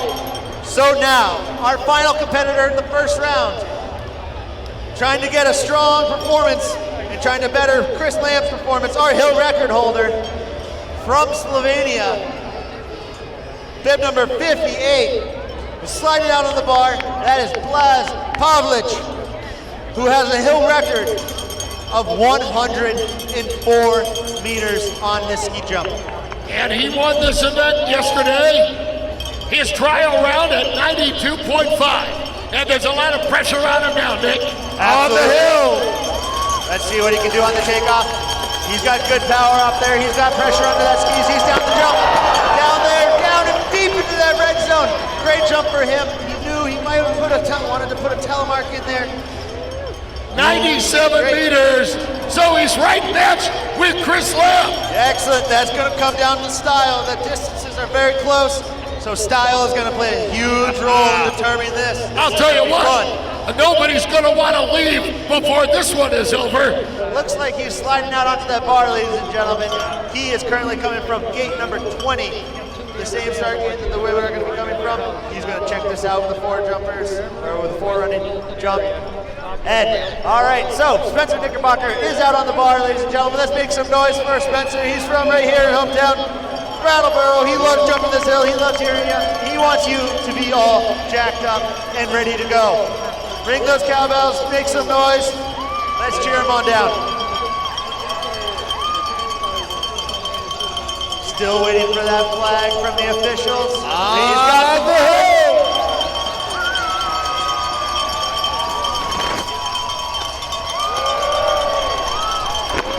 Good jump there for Spencer. He likes it. He's giving a wave for the crowd. Wave one back to him. Now we have the distance for Spencer of 80 meters. That was a great little four jump there for Spencer. He loves spending his free time in the summer out on his boat, water skiing on the river. So, you know, he's a fun guy to hang out with all the time. So, any ladies that are interested, go talk to him. All right, we believe on the bar now is Caroline Harrison. No, it's Tess Maroney from Steamboat Springs, Colorado. Right around that 65-meter mark for Tess Maroney. 64.5 meters for the gal out of Steamboat Springs. That was a good 5-meter improvement there. Yes, excellent. 4-meter improvement, sorry.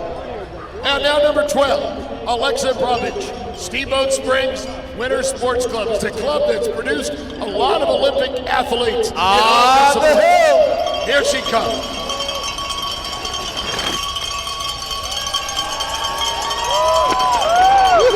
Very solid jump. Oh, they're getting further jumps from their first round. I like seeing that. 74 meters. Good job for Alexa Barbeck. Good 11-meter improvement on that one. And next coming up, number 15, Rachel Herder of Park City Ski and Snowboard Club. On the hill!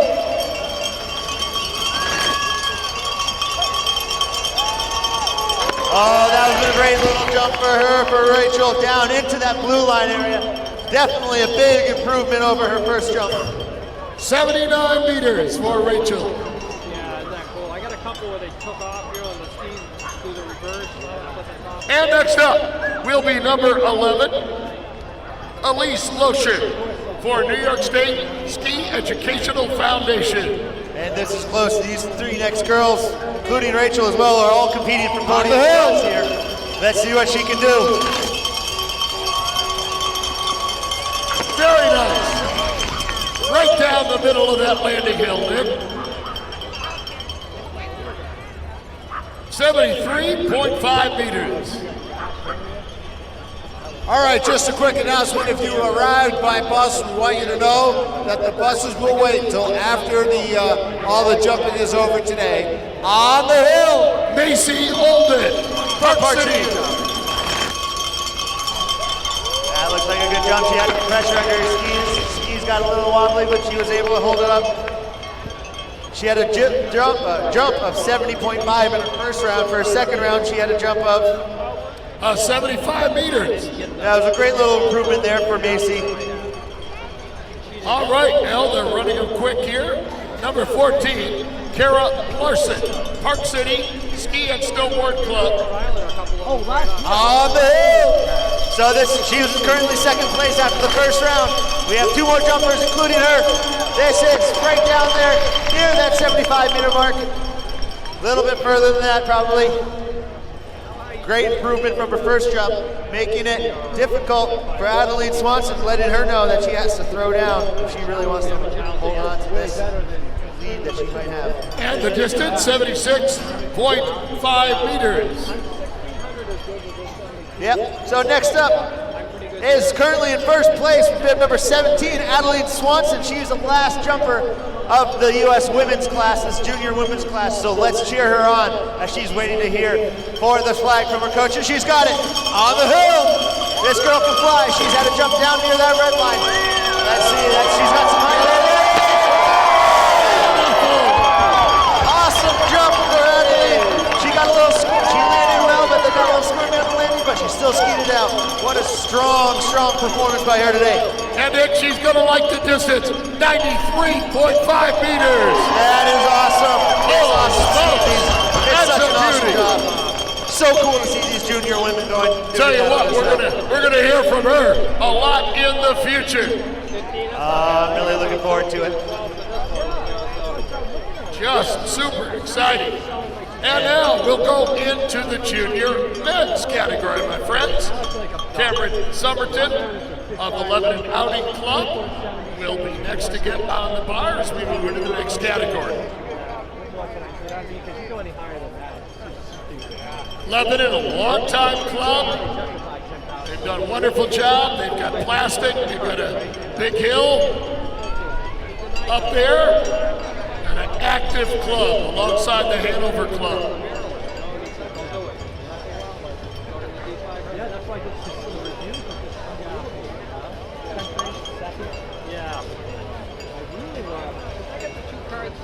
And again, as we wait for this junior men's division or class to reset up and get the officials ready, we just want to thank you to all the volunteers that has made this event possible throughout the week. And we'd really like to thank all those markers standing on the side of the hill in those blue outfits. So please, everyone give those markers a round of applause, as well as all of the volunteers that made this weekend possible. Bravo! We thank you. And this hill, in so many ways, it's like a shrine to all that's good at sport used, but 2 days a year in competition and the Friday before for training, 3 days maximum. It's fantastic to have this resource and these dedicated organizers and volunteers to make it happen. I have to tell you, I've been overly impressed with the condition of the hill this weekend. It's really holding up quite well through 3 days of practicing and competition. The hill looks the best I've seen it in years. Really, they've done a nice job, Fish. Again, Mount Snow comes over and makes the snow for us with our volunteers, and we're so lucky to have that wonderful relationship. And now, let's go to the junior men, shall we? Wearing bib number 22, Cameron Somerton, Lebanon Outing Club.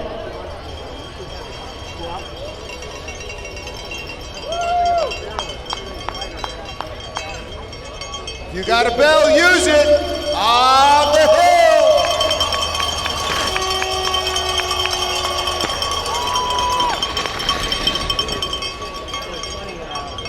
He didn't seem too happy about that one. He got a little off balance, but he was able to bring it right down. Camera. All right, the distance 46 meters. Now, parents with little children, or all the little children, if you want to go get autographs from some of these athletes, if you head to the right side of the ski jump, the right side of the outrun, that's right where these athletes are exiting out there, and that is a great place to go grab some autographs from some of these amazing athletes here today. So, keep that in mind. On the hill. All right, this is Jacob Fuller, number 23 from the Northeast Ski Club. It's awesome having all these junior jumpers here, gaining this experience, coming out, competing in this event. What it's all about, Nick, experience, 53 meters for him. Isaac Nichols, number 24, Northeast Ski Club. will be coming next. On the hill.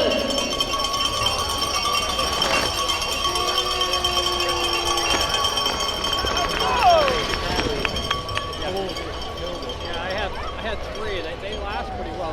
That takes the same battery as the other. 51 meters. And now we'll turn our attention to number 25, Jack Lawrence from NICEF. Not out onto the bar yet. That was the other thing for me. This one is 750 takes the same battery, 700 different. Getting set up there in the top. Always checking the bindings to make sure that everything is set. Everybody's got a ritual of sorts up there at the top. And he's on the hill. Let's make a little noise.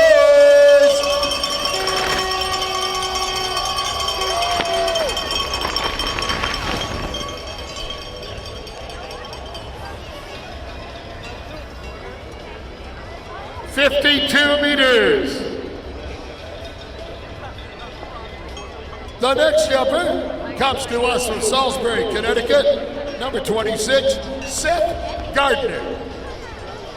And you might be interested to know the longest competitive ski jump in the world, 253.5 meters. That's 831 feet in Vikersund, Norway.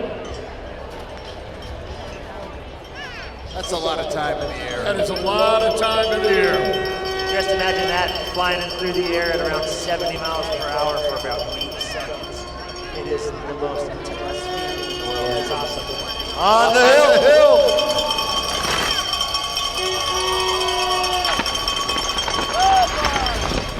So again, great for these young jumpers to get this experience.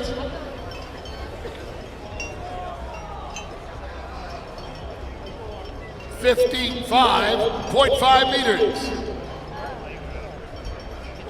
Teddy Ruth, number 28, from the Ford Sayre Club. Ford Sayre was an enormous benefactor of skiing. On the hill. Right here. Oh, yeah. Got a first round jump of 56 meters. Let's see you can best that. Looks like he has a bit of improvement with that one. That's a thing, Nick, just showing improvement with each jump. 58 meters.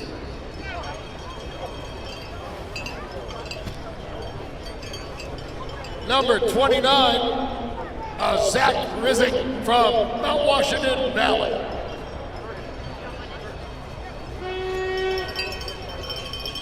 Got the go. He's on the hill. Good job. Good little improvement for him. And the distance for number 29, 59 meters. And now number 27, Max Nye from the Steamboat Springs Winter Sports Club. They've got their own jumps there at Howlison Hill, very historic venue with plastic on them for summer training, and a big alpine ski hill right there at Howlison.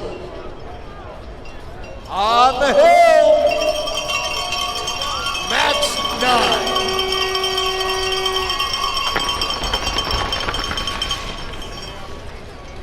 Throwing that telemark in, that's good. That's good. Judges are going to like him making that effort for that. Hopefully bump him up a few places. And the distance, 58 meters. And from Max, we go to number 31, Maxime Plivka, Norgy Ski Club. We talked about the legacy of the Plivka family in ski jumping. On the hill.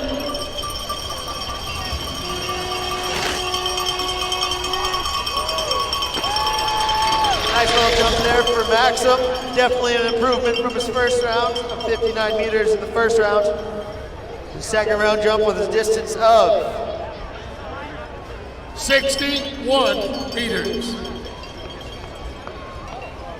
Here we have number 30, Cameron Forbush from NICEF in New York.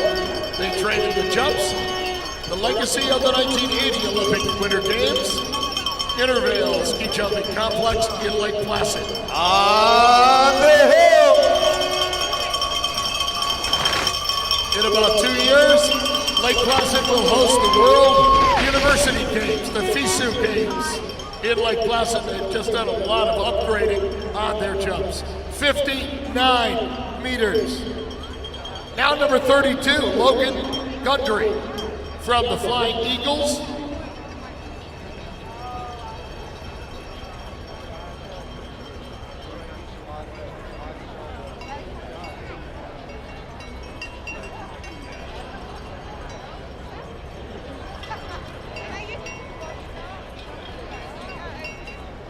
So we await for number 30, Cameron Forbush. It was funny, in the days before plastic, back in the 20s and 30s and 40s, they used to cut ice off Mirror Lake in Lake Placid, the lake right downtown, store it in an ice house, and they took it out on the 4th of July, and they jumped on crushed ice. And they did that every year for many years. It was quite a tradition. You can imagine it a hot day, Fish. Yeah, but then insurance companies came in and ruined it for everybody.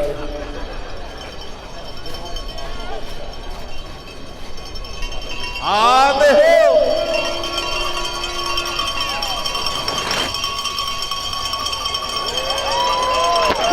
Drop down into that blue area, right down to the steep part of the hill. Bib number 32, Logan Guthrie. 76 meters, Logan, well done. So the funny thing about that, Pete, you were saying about how they're jumping in the summer. Nowadays, all of us jumpers, we jump in the summer all the time. It's actually the time where we get the most training in possible. But we do it on artificial plastic, artificial tracks. So we have porcelain tracks on the in-run and this plastic material on the landing hill. And we do all of our training there in the summer mostly. And we get mostly the winters our competitions. On the hill! But right now, this is Caleb Zuckerman from Fort Sayre Ski Club. And what a nice jump for Cameron. I really like the looks of that, I'll tell you. Caleb, Nice. I said Cameron, I apologize. Caleb Zuckerman. 77 meters with really nice looking style. Nice improvement there. Very stable in the air. Love the look of that. And now, bib 41, Gunnar Gilbert from the Steamboat Springs Winter Sports Club. On the hill!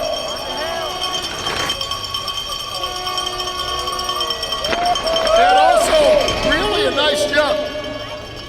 Yeah, he was nice and balanced through the air. I think he wasn't quite sure about that, so he might have come in and pulled in a little bit earlier than he wanted to. However, But still a young jumper. 70 meters, so very nice.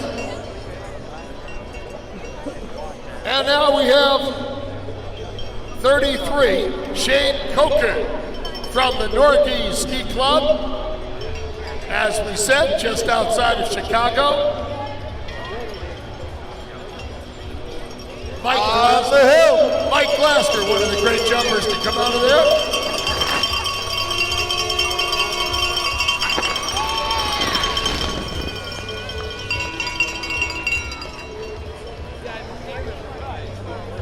$69 meters. And getting out of the bar, number 40, Henry Johnstone from the Fort Sayre Club. On the hill!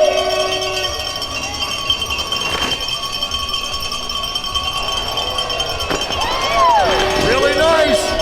Good low angle of attack on that jump. That was aggressive. Let's see how much, what do we got for distance? 78 meters, Nick, that was good. I liked a lot of that. Yeah, that was better for Henry. Definitely a 4-meter improvement on that jump from his first round. So that's good. He had it there. He's still working hard at moving up on the start list as best he can. He's putting the effort into it, so it's awesome to see that.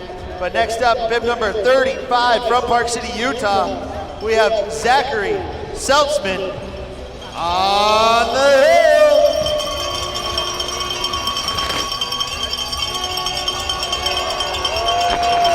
Really nice. Nice looking jump. Again, as Nick told you earlier, take a look if you can and see some of those screamers. We're getting some nice updraft. It's 78 meters that's just curling up that hill. Fred Harris picked a good spot and he knew it. The way the winds circulate here. Yeah, it tends to feed right up that hill. Tends to carry a lot of those jumpers right down, like this one, who is on the hill. And this is Tate France. From NICEF, he's a very stylish jumper. Landing down past that 75-meter mark.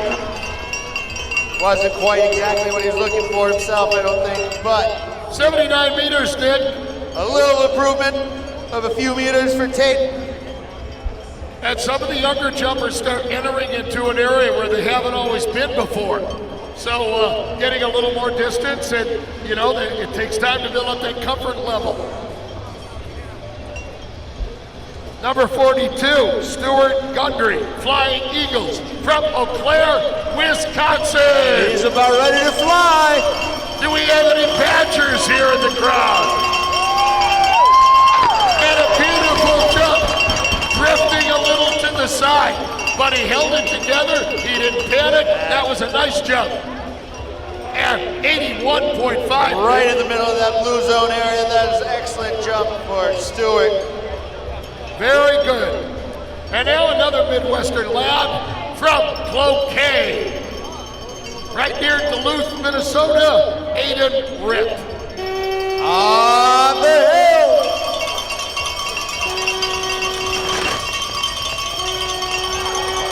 Beauty! Oh, he ripped that one right down there, ladies and gentlemen. 87.5 meters, you guys. And once again, you can see those streamers there. You know, it's the cheapest piece of equipment we have, but probably one of the most profound because it does say a lot. We are getting some nice updraft on that hill. Absolutely, and we're going to the top 4 of the junior men's class because right now we have Evan Nichols, bib number 44 from Portishead, currently sitting in 4th place, trying to get himself onto that podium. It's close, let's cheer him on. Oh, that's a good jump there. Down right into that blue line area, a little squirting on the landing. He knew he wanted to ski that out smoother, but we'll see how the style points come through. 84.5, and these junior men are really answering the call here and putting back to back some very impressive jumps. So now we have the last top, currently sitting in top 3 position after the first round. The competitors for this junior men's class. We have bib number 43, Beckett Ledger from Lake Placid, New York, skiing to Park City. Currently sitting in 3rd place, wants to move up on that podium. That's a good jump there. Not quite exactly what he was hoping for. However, that might be enough to keep his 3rd position. We don't know yet. We will have to see what happens with these next 2 competitors. And 81 meters, Nick. A very solid ride. And we have Nicholas Malice, number 45 from Steamboat Springs, Colorado. He had a jump of 89 meters in the first round, guys, so this guy does have a as well.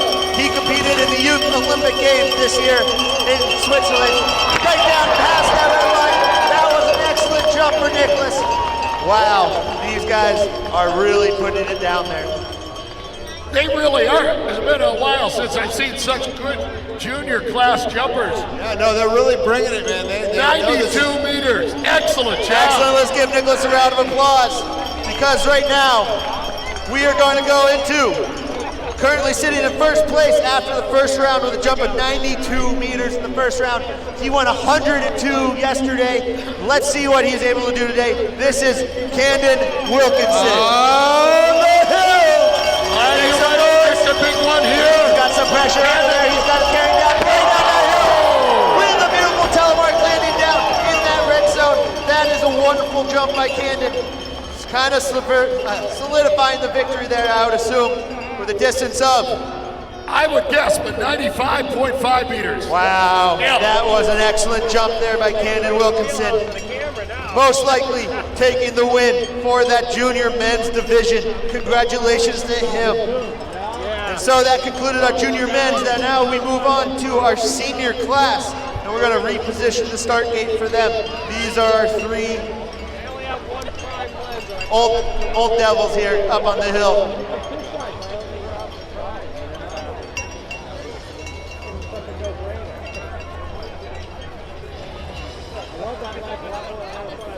Yeah. I have a ball with it. Yeah.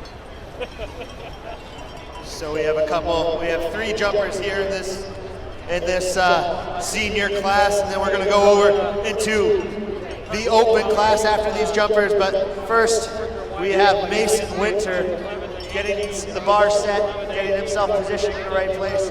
I just saw all the open class jumpers heading up in the truck to go up for their final round. That one is going to be intense. The competition is so close. They're all vying and fighting for that winged trophy here at the Fred Harris Memorial Ski Jump.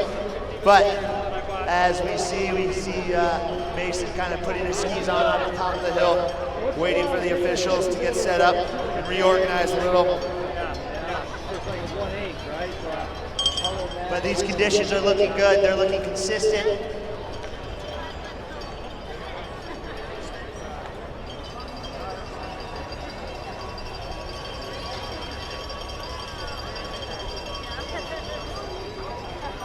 What reservoir again was that? Wachusett, West Boylston, Mass.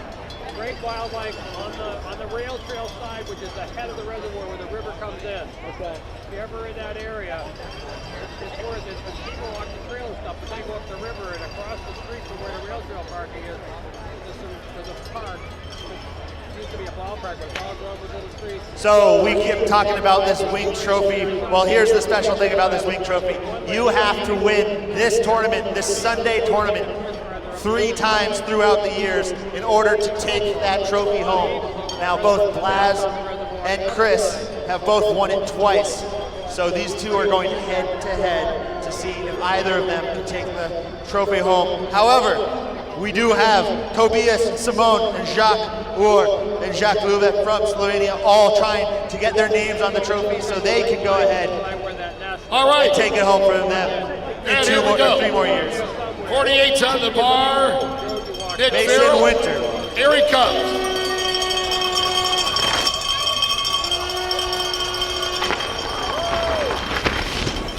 That was a good little improvement from Mason. Taking college classes, currently 19 years old. 6-0 meters for Mason.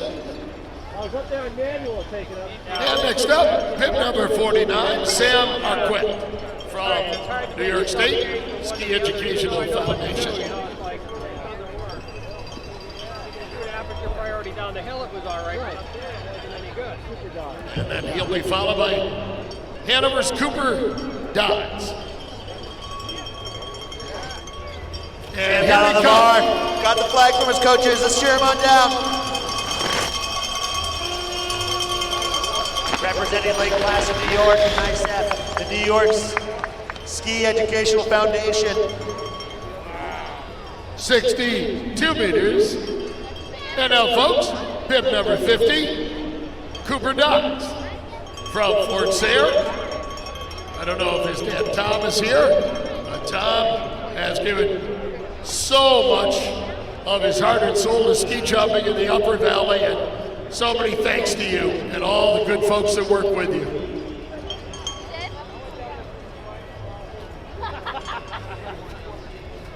Good enough. All right, it looks like Cooper Dodds now is sliding out onto the bar. He's on the hill. He can jump down. He had a jump of 81 meters in the first round. Get in there, right down into that blue zone for Cooper. What a decent jump. I think he's going to solidify the senior class for this. 80 meters, Nick. Nice jump for Cooper. I think that might have solidified the victory for him in the senior class. Now, ladies and gentlemen, don't forget, after this, we have a target jump competition, which is fun and exciting to watch. And these guys, we're going to go paint a big target on the landing hill. These guys are going to have to jump as close as possible to that target.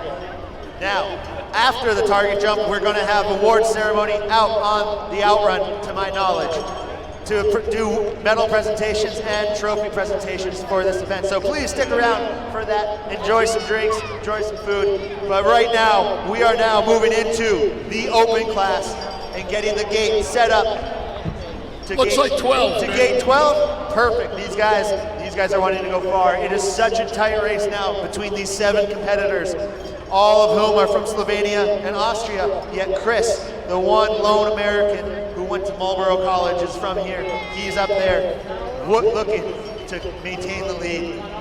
Now, the last person to retire the trophy was, of course, Vladimir Glivka in 2000. Yeah, So that was the year that he won it, that he took it. We've got Chris Lamb up there. The first time he won this was in 2010. And, of course, Blaz, who's up here competing today, of course, won it last year. So I guess we've got a heck of a competition going on here. So I'm really excited to see how this works out. All right, folks, here we got Zach Lula, 16 years old, from Slovenia. His first time at Brattleboro, maybe on his first trip to the United States as we well. have a shootout here with all these competitors. All of these guys are capable of winning this trophy too. Yet we are here waiting for the flag for Jacques, sitting up there waiting to make sure the conditions are right. The officials just taking their time, making sure everything is fair. He's got the green light, and he's over the hill. Nice jump down into that blue line. Great jump for Jacques.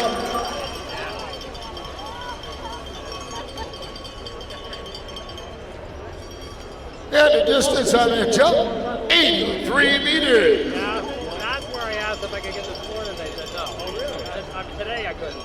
And our next jumper to go in this international field is number 55, Zachary Lula, representing Slovenia. Or I believe this is Roshar from Slovenia. Yes, I'm glad you got that. No worries. On the hill, there's Rosa. Oh, that was a good jump. That was powerful. He's nice and balanced in the air. Right down near that red line. Right near that K point. Not quite exactly as far as he was hoping it to be. However, 85.5 meters there, Nick. Kind of fighting it to keep it together. he was fighting. He was trying to get every little extra meter out of that. He knew he wanted to get on that podium. But now we move on. Yes. To the next fellow jumper. I introduced just a moment ago, number 55, Zachary Lula, Slovenia.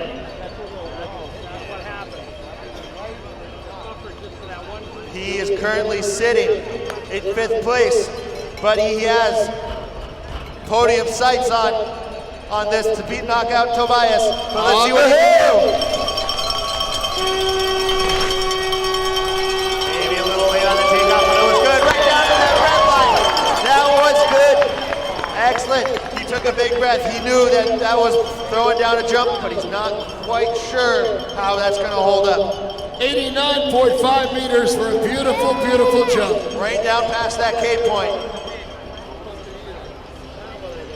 And now, ladies and gentlemen, we turn to Austria. Bib number 57, Simon Larson.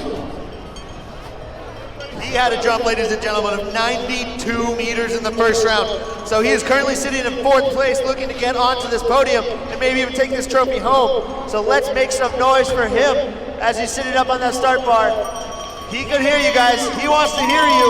Let's hear him. Bring those bells. Cheer him on now. Make some noise. The hill has been kind to the Austrians. Over the years, we've had a number of Austrian winners. Coach still holding him up to the right-hand side of the coach's tower.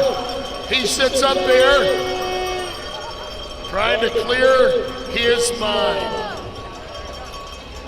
And these officials waiting on the winds to give him and his coach the green light. And he's got it on the hill. Great air entry. Oh, he had a little squat on that land. He didn't land as stable as he wanted to. He wanted to put that nice telemark in, but 89.5 meters, you're right, Nick. He was right there past that K point. Yep, he had all the distance he wanted. And next up, his country person, number 54, Tobias Kershaw from Saalfelden in Austria. And he also had a jump at 93.5 meters in that first round. He's currently sitting in 3rd place. Let's see what he can do. Let's make some noise. Here's a great jump. Flying down the hill. There it is, right near that that K point. Boy, I thought he was just going to pull away from that hill, Nick.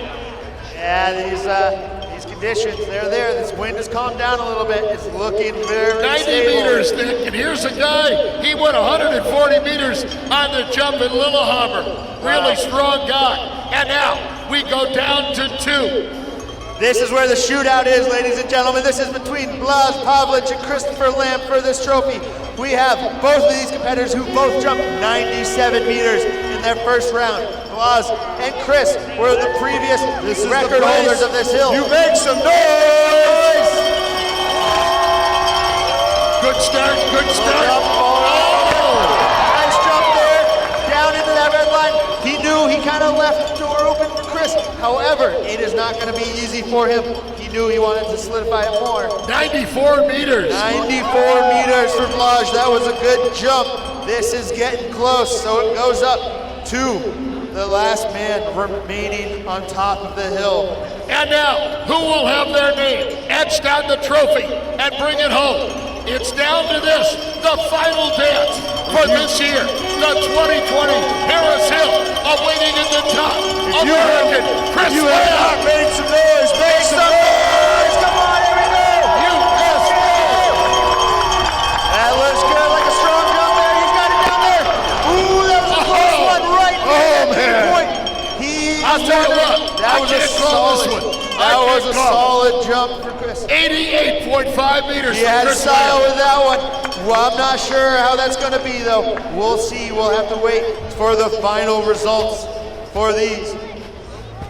That was a strong performance by Blaž. Chris Lamb also put in a strong effort in there, and that was a very close competition. Now, ladies and gentlemen, that ends the open class and that concludes our second round. And we are going to send up a few select ski jumpers to go up for the target jump and to see if they can win the prize purse of, I believe it's $150. Now we have bib number 17, who is about to move out onto the start bar there, ladies and gentlemen. This is Adaline Swanson from St. Paul, Minnesota. Let's cheer her on. She is going to try to shoot for this 95-meter jump. She had a big second round jump earlier. This last jump, she's waiting for the flag. She's got that speed, she's got that distance. She has the ability to go way down this hill, right to that target. And they don't have to worry about judges' points here, right, Nick? It's all about distance. We got rid of the judges right after that last jump. So now this is just straight distance, straight 95 meters is what we're looking for. Here we go. Go, go, go! And that's it. Oh, nice. Right down near that K point. That was close. It was a solid effort from Adaline.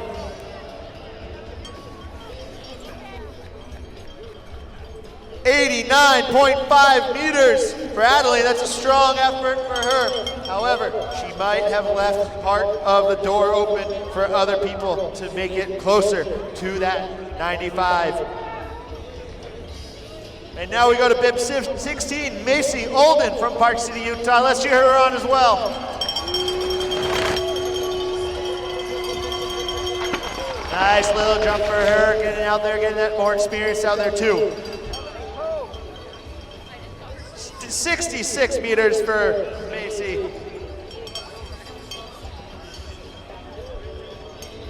And so we have our next competitor getting ready.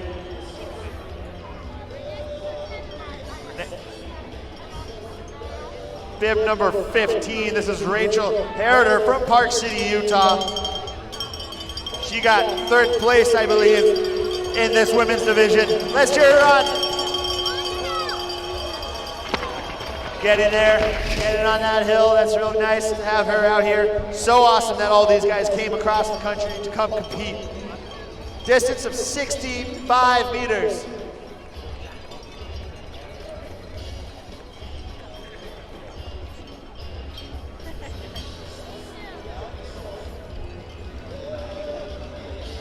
Bib number 44 is Evan Nichols. He's out on that, sliding out on that bar. He is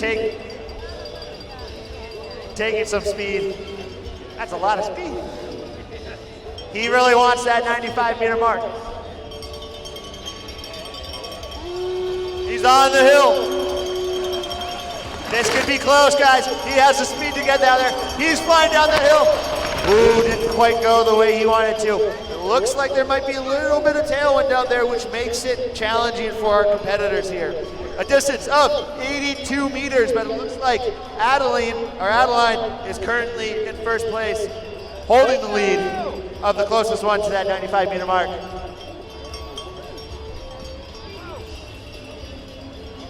So currently the best jump is 89.5 meters. Now we're going on to bib number 50, the Cooper Dodds, the photographer, the one with the exhibition at the Vermont Center of Photography that you guys should all go check out. But he is up there on this mountain. He is looking to land right on that 95-meter mark, and he's on the hill. Oh, he's got that distance, he's got that speed, he's pulling out. There it is, right down there. He's double fist pumping it. He wants it. He's excited, guys. Give him a round of applause. He's windmilling his arms. He knows that was right there. And that was a distance of 94 meters. Wow, that was right close to it.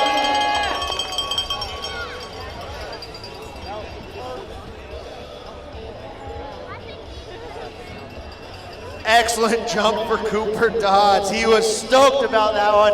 He was fist pumping, he was jumping, he was windmilling his arms. He was stoked because he knew that that was a solid effort.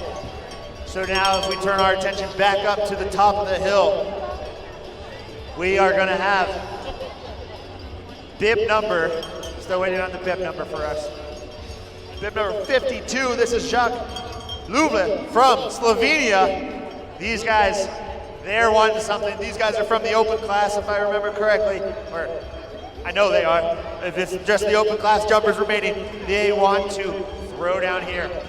He's waiting for the flag from the coaches. He knows 95 meters. He has to go 94 and a half or 95 to take off the win, but Cooper Dodds threw down a solid one. He's in the air, coming in, backing out a little bit. Close, he held it, that was close. Was that over? Was that right on? He almost touched, but he pulled it off. I don't think he ended up touching. We're waiting for the distance markers. 94.5 meters for him. Just sliding in front of Cooper Dodds.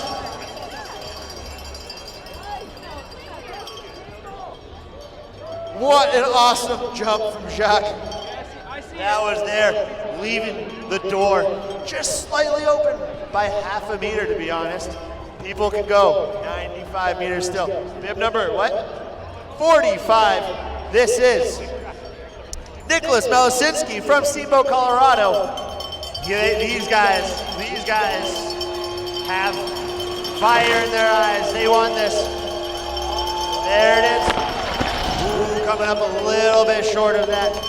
So it's hard to have this target jump because you have to have the right amount of speed that you want. You don't want to jump too hard, you don't want to jump too far. But that was a jump of 91 meters for Nicolas Malice.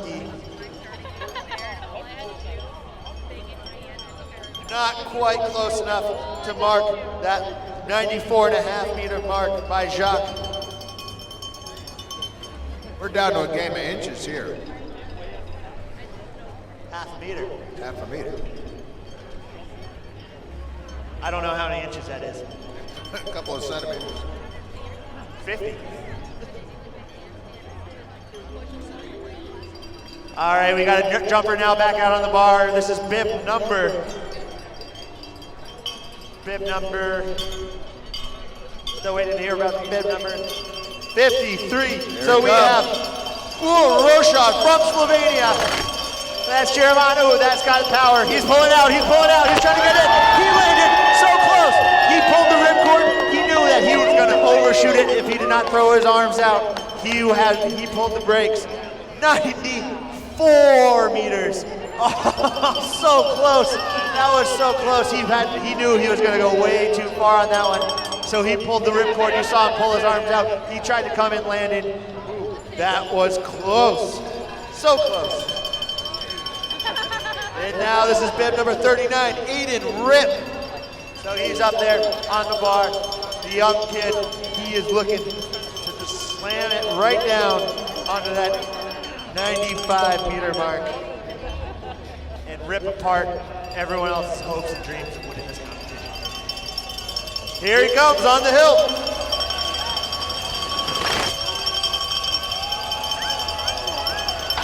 Ooh, not quite what he was looking for on that one, but it was a good attempt by Aiden Rip. Around 88 meters, 83 meters, 83 meters for Aiden.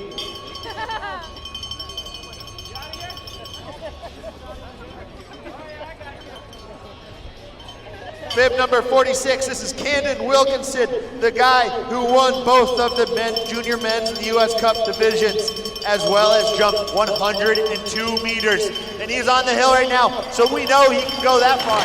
Let's see what he does. Oh, he's got that distance there. Woo, right down there. And he even threw in a telemark for good measure. Just, get those extra judges' points. Maybe he's trying to sneak something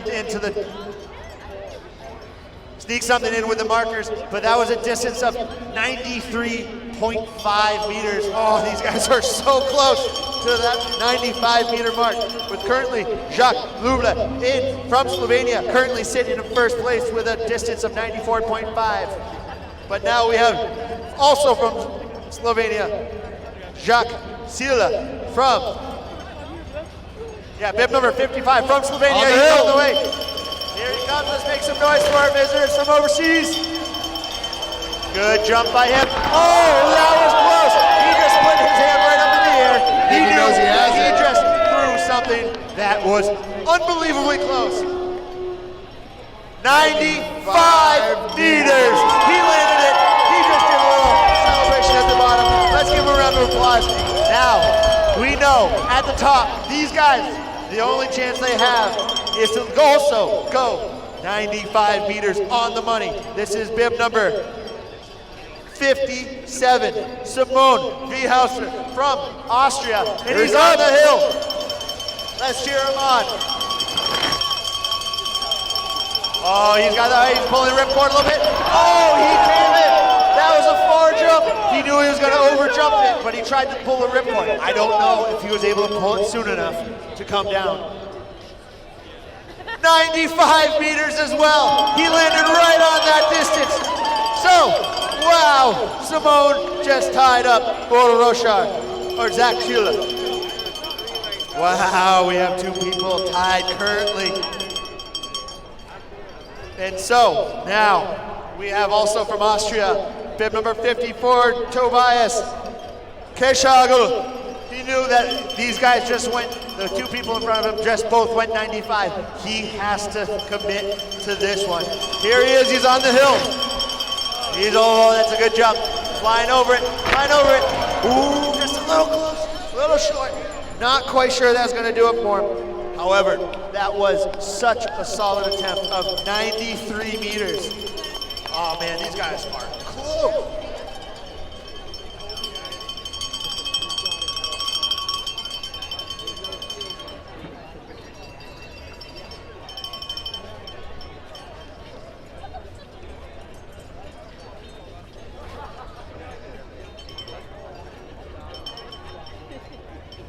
And now, the most likely Fred Harris Trophy winner,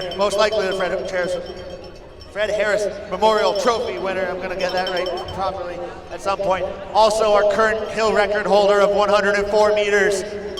We have Blaž Pavlic from Slovenia, and I believe he is the last jumper at the top, to what I can see. And never mind, there's one more jumper after this, but here's our hill record holder, Blaž Pavlic. Let's cheer him on. He's there, he's going. Close. Oh, he just gave him a little shucks. Clicked his fingers. He knew that was short of what he needed to do. 92.5 meters. And now, we are turning our attention to the last jumper of the day. I believe this is the last jumper of the day. This is bib number 51. I believe bib number 51, who is Chris Lamb, sitting up there. He and Blige just had a shootout for whom could bring home that memorial trophy. Now Chris wants to go up and make sure he can take this target jump.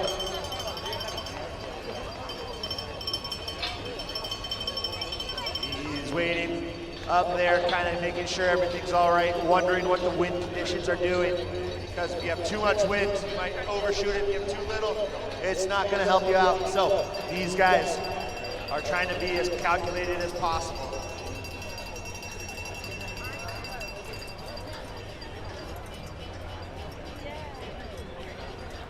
And he waits up there, just making sure the conditions are all right, that everything's set up. He knows that he has to throw a jump down to 95 meters exactly. Wait, what? That was it?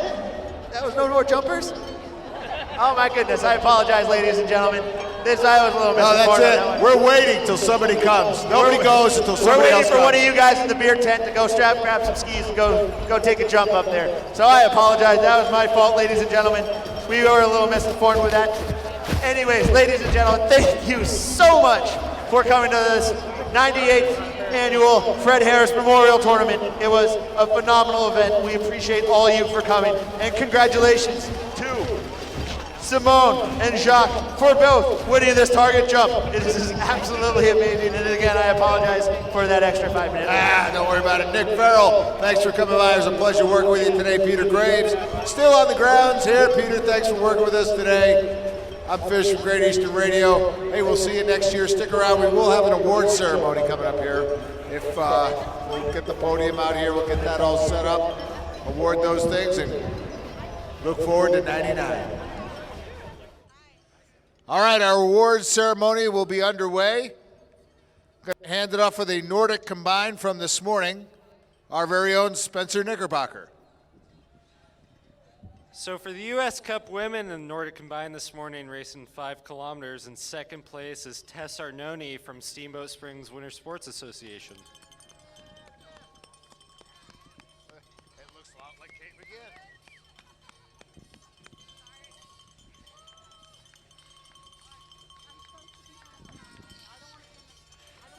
And in first place, also from Steamboat Springs Winter Sports Club, is Alexa Braybeck.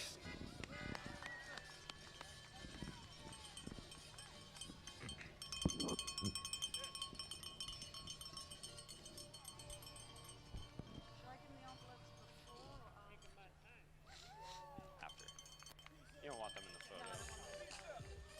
Oh, good song.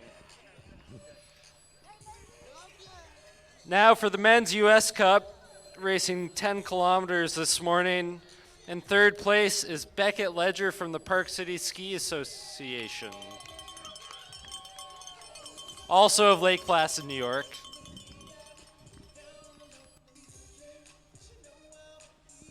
In second place is Evan Nichols from Ford Sayre.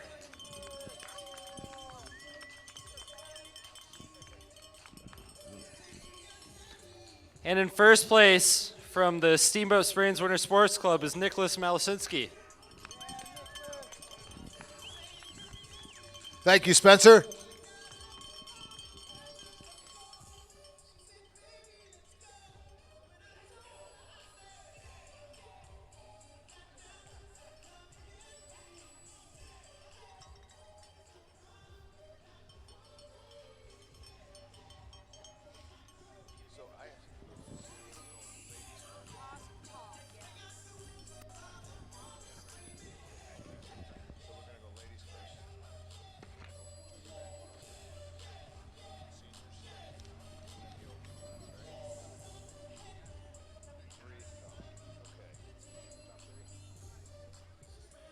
All right, rolling right into our results from today's Harris Hill ski jump and the Memorial Tournament. From the junior women's division, coming in third, Maci Alden.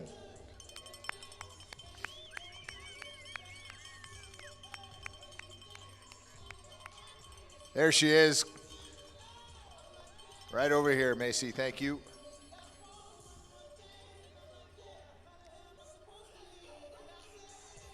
Coming in second in the junior women, Kara Larson.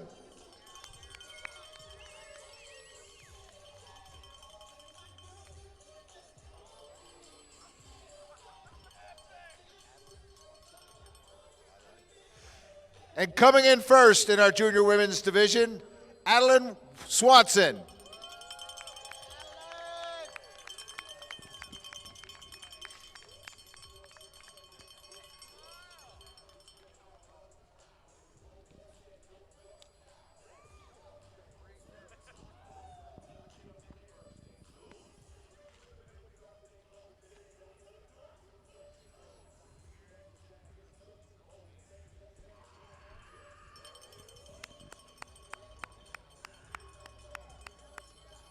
Congratulations, women. All right. Heading right into our junior men's division. Coming in third, Aiden Rip.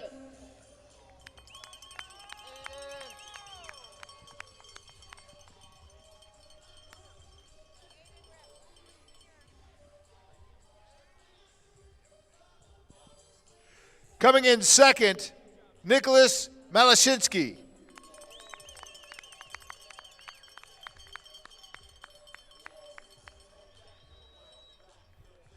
And coming in first in our junior men's division, Candid Wilkinson.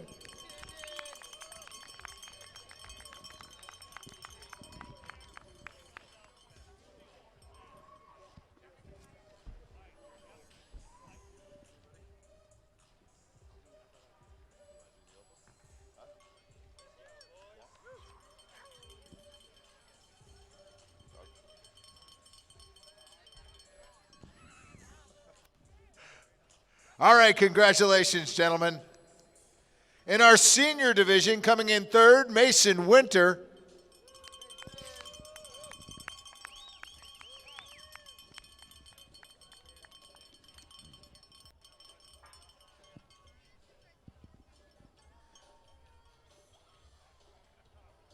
Coming in second, Sam Arquette.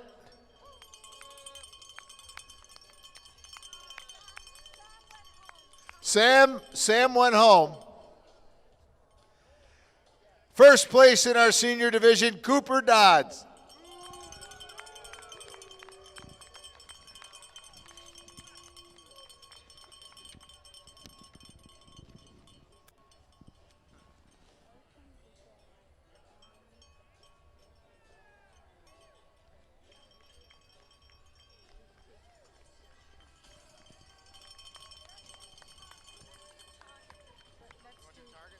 Do the target and then do the open last. Yeah. You got the target result? I don't.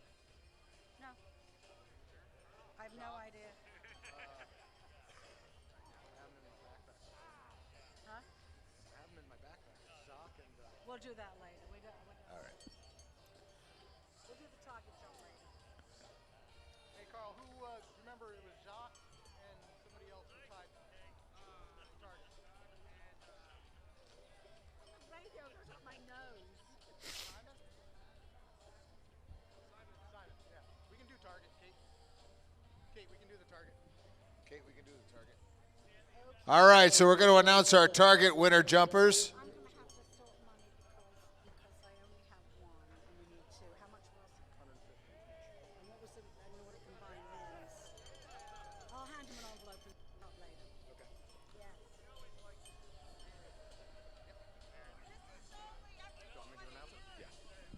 All right, let me turn this over for our target jump and our open ceremony, closing it all out to Todd Einig.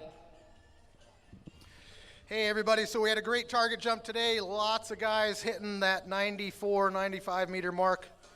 We had two athletes that tied today. From Slovenia, Jacques Lula, and from Austria, Simon Wiehauser. Love the target jump, Jacques. Nice job. Yeah.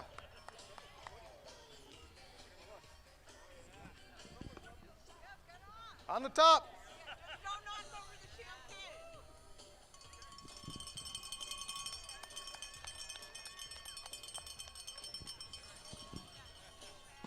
Nice job, guys.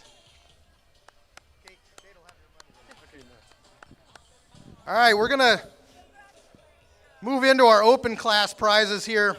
We had a great round of jumps from these guys. 7 jumpers, 4 from Slovenia, 2 from Austria, and our own Chris Lamb from Andover, New Hampshire / Anchorage, Alaska. So, in third place with 240.5 points from Austria, Tobias Kershaw. Toby.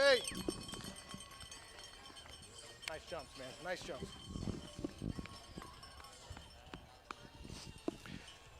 And in second place, 2-time winner from Anchorage / Andover, New Hampshire, Chris Lamb, 245.5 points.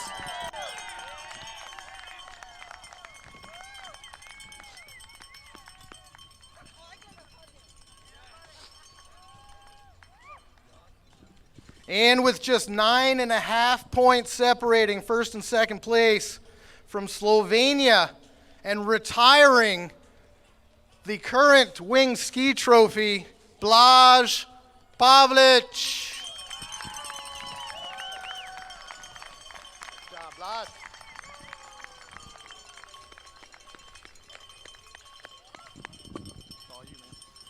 All right, congratulations. Keep it going. Retiring the trophy, something we haven't seen in a while here at Harris Hill. Congratulations to Blaž. Hoist that trophy, you're taking that home.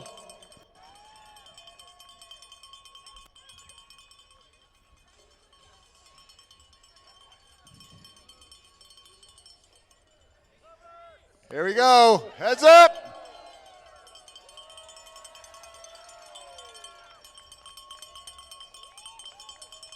Well deserved.